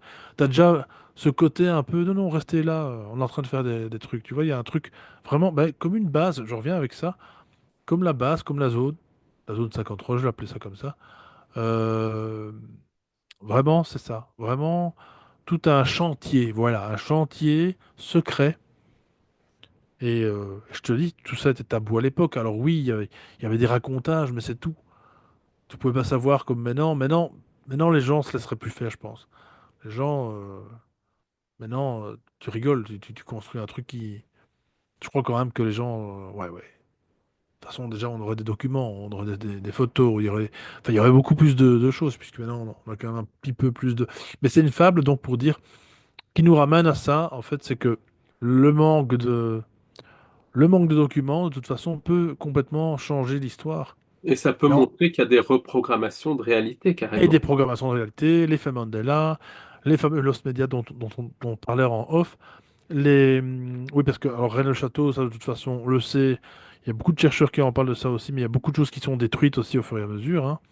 Donc, depuis les années 50, quand ça a été connu, beaucoup de choses ont été détruites, des preuves et des symboles, etc., des endroits aussi, dynamités aussi. Et donc, comme ça, on peut plus chercher, quoi, en fait. Puisque, puisque en fait, vraiment, le trésor dont on parle, dont certains parlent, voilà, mais est-ce vraiment un trésor pour ma part? Non. Ce serait le tombeau de Jésus, entre autres. Ce serait celui qui remet en question l'Église. Bon, ça, c'est le truc, voilà, de nouveau, qui, je trouve, écarte vraiment complètement les gens sur un truc vraiment terrestre, quoi, vraiment humain, et pour ma part, n'est pas important, parce que quand bien même Jésus aurait de toute façon été marié, bah, et alors, oui, bah oui, c'est tout, voilà, C'est bien au-delà de ça. C'est bien au-delà c'est de ça. ridicule, voilà, c'est ça. C'est bien au-delà de ça, et je pense que c'est vraiment, bah, au-delà de ça, c'est en dessous. Et comme tout est inversé, ben voilà. Faut pas Moi, chercher en surface, faut- moi, je pense exactement ça, qu'en vraiment- fait, dans le documentaire de Jimmy Go, il parle de miroir, ouais, il parle d'un miroir, donc il y a peut-être tout ouais, en dessous, mais encore en plus grand. tout, Du reste, tout le temps. il y a cette connexion à la Tartarie, à l'Opéra Garnier à Ouais, Paris. ouais. On voit le magnifique Voilà. bâtiment Voilà. qui est dehors, mais tout se passe en sous-sol. Il y a ça. Et pour moi, une connexion avec la reprogrammation de la réalité. Pourquoi? Parce que si on fait le parallèle entre Rennes-le-Château et Théopolis, autre lieu tellurique, du reste, Mhm. qui sont connectés, c'est dans la même, pas dans la même région, mais à la même latitude presque, et tout. Il y a beaucoup de connexions, des énigmes, des décryptages et tout. Il y a des documents anciens qui parlent de cette ancienne cité. Même la pierre écrite, quand on arrive sur le lieu, parle de cette ancienne cité. Mhm. Des peintres qui étaient initiés dans des sociétés secrètes, donc pas terribles du tout, parlent dans leur peinture de ça, dans les églises de villages aux alentours et tout. Pourtant, quand on va sur place, il y a cette chapelle. Donc, où la cité est en dessous, ce qui est absolument possible, connecté à la Ouais, ouais. Terre creuse et tout ça, Ouais, ouais. ou alors il y a eu des reprogrammations du temps et la cité a été déprogrammée de cette réalité et une timeline nouvelle a été modifiée. C'est ça. Ça peut être, ça peut être les deux et je pense que c'est connecté au monde souterrain et à la nature même de notre réalité Ouais, pour ouais, ouais. la reine le château. Clairement, ouais, ouais. Non, non, enfin, comment dire, je trouve que, moi, pour ma part, comme tu dis, voilà, c'est lié à Tartaria, il y a beaucoup, moi, j'ai l'impression que c'est ça, en fait.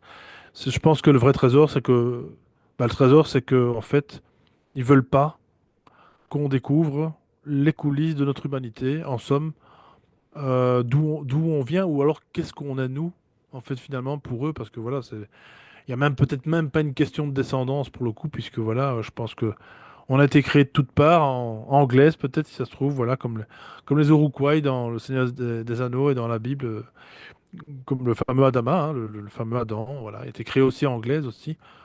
Donc voilà. Donc je pense que de toute façon, de notre vivant, est-ce que la conclusion, c'est de notre vivant, est-ce qu'on saura ce que c'est? Je ne pense pas. Parce qu'encore une fois, ce sont des secrets qui perdurent depuis des années, voire des siècles. Et la seule différence, peut-être, en tout cas visible, c'est que voilà, il y a des gens comme toi et comme ceux que j'ai reçus qui cherchent, qui continuent à chercher. Et en fait, au-delà de ça, c'est une passion qui brûle, hein, on peut se brûler les ailes. Mais c'est une passion parce que c'est presque limite, ça devient presque viscéral, quoi. C'est presque sacerdotal. C'est vraiment quelque chose qui, en fait, on dirait que t'es né pour ça. Et en même temps, je me dis, mais est-ce que c'est pas non plus une perte de temps? Voilà, comme tu viens de dire aussi. Est-ce que moi, j'ai l'impression qu'il y a énormément enfin, c'est même pas une impression, c'est il y a énormément de chercheurs qui ont été de façon flouée, qui ont été, voilà, qui ont été écartés du droit chemin d'une certaine vérité, qui ont découvert des choses, ça oui, mais qui ont été forcément écartés par. Écoute, le peu que je connais de Rennes-le-Château, et c'est un chercheur donc qui est dans l'anonymat, com- Oui, mais qui est dans l'anonymat complet, qui a oui, fait oui, il y en a énormément plein. de recherches sur ça, et Ça, c'est c'est bien. grâce à lui que je me suis vraiment intéressé Ouais, c'est bien. à ça du reste. Si il m'écoute, s'il nous écoute, je lui dis bonjour, mais lui est dans l'anonymat total, mis à l'écart du milieu castelrennais. Pourtant, il touche à énormément de choses. Donc la connexion avec des entités non humaines, la connexion avec certaines sociétés secrètes qui sévissaient dans l'Allemagne des années 30 et qui continuent de sévir maintenant, Ouais, j'en ouais, ouais. dirais pas plus. Il a touché à énormément de choses. Pourtant, il est mis de côté du milieu castelrennais, alors que le travail qu'il a fait, c'est un travail remarquable. Et je pense qu'il y a beaucoup d'autres chercheurs. Ceux qui arrivent trop près de la vérité sont mis Ouais, à l'écart ou bah, bien mis sur des fausses pistes. Voilà, c'est bah, ça. c'est ça que je disais. En C'est- fait, c'est un Ouais. clan. C'est un clan et malheureusement, c'est tout c'est comme dans toutes les. Là où il y a l'humain, de toute façon, il y a à chaque fois des clans et il y a à chaque fois des infiltrés aussi. Et avec ça, bah, ça fout le bordel. Les chercheurs se tapent dessus au lieu de s'entraider. Il y a aussi beaucoup d'ego, mais il y a aussi beaucoup de fausses informations qui circulent, qui fait que ça noie le poisson complètement. Et en fait, soit les auteurs abandonnent, soit ils sont, comme tu dis, rejetés, parce qu'ils découvrent des choses que les autres n'ont pas découvert. Tout ça parce que toi, tu vas pas faire un bouquin. Donc, vu que tu fais pas un bouquin, bah, quelque part, tu ne contribues pas voilà, au mythe. Et donc, comme tu fais tes recherches dans ton coin, bah, tu es plus dangereux finalement. Tu es, beaucoup plus. On te connaît pas en somme. Le mieux, c'est de vraiment jamais en parler à personne. Alors, ça, c'est vraiment le top, quoi. C'est vraiment de faire tes recherches pour toi-même. Voilà, et jamais dévoiler quoi que ce soit. Alors, pour le coup, oui, peut-être sur ton lit de mort, mais, euh, mais en attendant, voilà, si tu veux pas avoir d'emmerde, fais ça vraiment discrètement, quoi. Enfin, faisons comme la Bessonnière, quoi. De manière totalement. Avec une couverture, voilà. Et il y en a plein qui le font, j'en suis sûr. Donc voilà. Oui, et c'est dommage parce que C'est très dur de garder pour soi, hein, par contre. oui, C'est très parce que dur. cette information est faite normalement, Voilà. c'est à circuler, c'est le patrimoine de C'est à l'humanité. circuler, mais si tu veux continuer, je pense que le mieux, c'est de ne rien dire dans un premier temps et à peut-être un jour tout dévoiler, ça, éventuellement, même par écrit, peu importe. Ça peut être même anonyme, hein, aussi, dans le fond. Ça pourrait être balancé de manière anonyme. Peu importe. Encore une fois, si t'as pas cet ego, si t'as pas ce truc de dire, voilà, je vais me faire du pognon là-dessus, bah balance l'info, voilà. Même s'il n'y a pas de source, même s'il n'y a pas de nom, on s'en fout, quoi. Une info, c'est une info, et puis si elle est vérifiable, quoi, c'est tout. Mais non, naturellement, il faut aussi dire les choses comme elles sont. Il y a beaucoup de chercheurs qui ne disent pas non plus où ils vont pour protéger l'endroit. Parce que, comme je te le disais, il y a 2 minutes, c'est qu'on détruit tout, on détruit les preuves, on détruit les endroits. Et alors, beaucoup de chercheurs ont dévoilé des choses qui ont été détruites par la suite. Ça aussi, c'est dommage. Et pourquoi? Parce qu'il y a une volonté, bah, qu'on ne trouve pas. C'est pas des chercheurs qui vont casser une évidence quand même. Je veux dire, si tu es chercheur avec d'autres chercheurs, tu vas plutôt, normalement, je dis bien, normalement, tu vas quand même plutôt vouloir, comment dire, encourager la personne qui a donné l'info, qui fait avancer le schmilblick, quoi. Donc pourquoi détruire, pourquoi effacer toute trace d'évidence, alors qu'elle pourrait être, comment dire, qu'elle pourrait servir à tout cherchant, finalement. Donc voilà. Donc il y a vraiment un intérêt de ne pas savoir. Et je pense que ça, par contre, c'est pas des chercheurs qui s'en occupent. Voilà, c'est tout ce que je veux dire là-dessus. Je vois, je vois. Bah écoute, Alexis, on va conclure cette Oui, interview merci. sur ici. Donc, est-ce que si tu as des choses à rajouter, ben, n'hésite pas, même sur Rennes-le-Château et tout, parce que de toute façon, il y a toujours à rajouter, mais si tu as des choses importantes à rajouter, Bah, que l'endroit, de toute façon, j'ai envie de le visiter. Je pense que les gens qui n'ont pas été le visiter, bah, n'hésitez pas, hein, si vous n'êtes pas loin. Moi, c'est vraiment loin pour moi, mais bon, bref, ça demande quand même un certain budget. Mais j'irai un jour sûrement, voilà. Et donc, voilà, je pense que c'est vraiment un endroit à aller visiter, à se ressourcer. Moi, si j'en avais l'occasion, je crois même que j'irais habiter dans la région, mais au vu de la politique française pour l'instant, je préfère pas. oui, oui, c'est clair. Voilà, je suis bien où je suis pour l'instant, je touche du bois. Et mais à part ça, non, je pense qu'il y a, comme tu as très bien dit, il y a à peu près une heure, je pense que c'est un endroit important où les gens se sentent attirés. Alors, est-ce que c'est comme des mouches ou est-ce que c'est même au niveau énergétique plus important que ça? Je dirais que c'est plus important que ça, ouais. Je dirais que c'est pas au-delà du mythe, hein, encore une fois. L'endroit, rien que l'endroit déjà, il est magique. Beaucoup de gens l'ont dit. Beaucoup de gens, d'ailleurs, se sentent ressourcés quand ils quittent l'endroit. Et rien que pour ça, ça vaut le coup. Et après, tout ce qui est occulte, bah, de toute façon, si un jour ça doit se savoir, bah, ça se saura. Et Il y a malheureusement. les deux. Moi, j'ai été, il y a les deux. Ouais. Il y a à la fois, Ah il y a ouais. quelque chose de Oui, mystérieux, quelque chose oui. de lourd De aussi, lourd aussi, quelque oui. chose de magnifique. Voilà, Ouais. il y a tout. Ouais, je vois ce que tu veux dire, ouais, ouais. Et on De retrouve l'eau- la même chose à Théopolis, en Ah ouais, ouais. Haute-Provence, magnifique, et à la fois, il y a un truc lourd. Et tu Ah ouais, restes ouais. dans cette région, il y a beaucoup de disparitions mystérieuses, de Ouais, phénomènes ouais, insolites, comme à Rennes-le-Château, tu vois. Donc, ouais. voilà, c'est quelque chose, c'est indescriptible, c'est à voir, Hmm. vraiment à ressentir, à voir ces lieux, c'est des lieux magiques. Voilà. Oui, c'est ça, c'est vraiment fantastique. Et bah, vous pouvez être fier, hein, enfin, en France, d'avoir un endroit pareil, voilà, parce que c'est magnifique comme région, je pense. Et, voilà, il y a vraiment beaucoup d'endroits magnifiques, hein, partout. Mais là, celui-là, il m'intéresse beaucoup, voilà. Et c'est vrai que c'est un sujet qui... Rennes-le-Château, je le porte toujours dans mon cœur, quelque part, en tout cas. Même s'il y a d'autres sujets qui m'intéressent, énormément de sujets. Mais encore une fois, voilà, ce qui est intéressant, c'est qu'on peut y faire, encore une fois, des liens.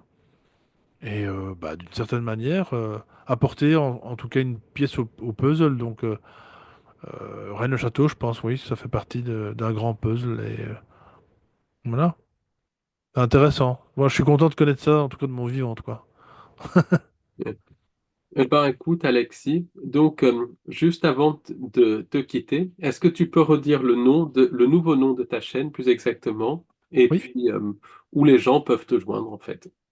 Eh ben donc c'est Enigma Mundi. Alors Enigma Mundi avec un A devant, A-E, enfin comme en latin, parce que bon, on peut l'écrire les deux manières en fait, hein, Enigma. J'avais pas envie justement de rentrer trop dans le nom Enigma facile, ou alors le groupe musical qui est très beau, hein, cependant. Mais voilà, j'ai mis A Enigma Mundi. Et voilà, ça va changer, hein, ça va être voilà, ça va être ouais, c'est un certain tournant quand même sur la chaîne, les Sentiers du réel. Voilà, les Sentiers du réel, c'est bah, comme on le disait toujours, il y a plusieurs sentiers vers une réalité. Voilà, il y a plusieurs façons d'appréhender une réalité.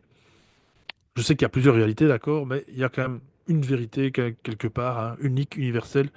Celle-là, bah, est-ce qu'on la connaîtra un jour? Je n'en sais rien. Mais en tout cas, tous les chemins sont bons pour arriver à une vérité. Encore une fois, de manière différente, avec un regard différent, et puis avec son bagage culturel, social, avec son bagage, ouais, avec les outils qu'on a à disposition. Maintenant, Internet, c'est pour ça que je dis, pour l'instant, profitons-en. Il y a encore moyen de trouver beaucoup de trucs, même si encore là aussi, comme à Rennes-le-Château, on efface beaucoup d'évidence, de preuves. Il faut pour ça archiver un max. Et puis voilà, et si vraiment on se sent être la fibre d'un chercheur, d'un trouveur, c'est encore mieux, ben, allons-y, quoi. C'est un jeu d'enfant, hein. ça doit être un jeu d'enfant, ça doit être quelque chose d'amusant et pas rébarbatif. Et voilà, et en même temps, voilà, faut pouvoir de temps en temps prendre du recul parce que on pourrait être très très vite pris dans une espèce de spirale infernale dans laquelle beaucoup de chercheurs se sont perdus d'ailleurs, hein, au niveau mental, au niveau social aussi, et comme je le disais, certains qui sont passés de l'autre côté, parce que, voilà, la pilule rouge, elle a un prix, quoi, en fait, hein, donc, mais c'est intéressant, je trouve que cette vie est intéressante comme ça, en fait. On a été trop endormis pendant des années, des décennies. Mais non, c'est bon, quoi. On passe enfin aux choses sérieuses, quoi. Il y a enfin du spectacle, quoi. Donc voilà, donc et Enigma Mundi, bah voilà, pour en revenir à la chaîne, bah, on va parler un petit peu de plusieurs sujets. Voilà, ce sera des formats courts, des formats moyen courts, moyen longs, c'est selon. Ça dépassera en tout cas pas, généralement pas 1 heure, hein, clairement pas du tout, quoi. Et voilà, mais donc j'espère que bah, les auditeurs aimeront le format. C'est clair que ça va être tout à fait différent, plus ou moins différent de ce qu'on a fait sur les sentiers, voilà, mais c'est des recherches personnelles et enfin, je vais enfin pouvoir en fait m'investir dans la chaîne encore plus que je ne l'ai jamais fait pendant ces 10 ans, voilà. Bon, en tout cas, merci Paul, merci pour ton Merci invitation, Alexis d'être là et merci, puis merci pour merci pour les cette auditeurs qui nous ont super écoutés aussi. interview. Et Hmm. puis bah, vraiment, je n'hésiterai pas à te réinterviewer en fonction Merci, un peu des sujets. Voilà. merci beaucoup. Voilà, donc à très bientôt pour une nouvelle interview. Merci Paul, merci beaucoup. Au revoir. Merci à toi Alexis, au revoir, à bientôt.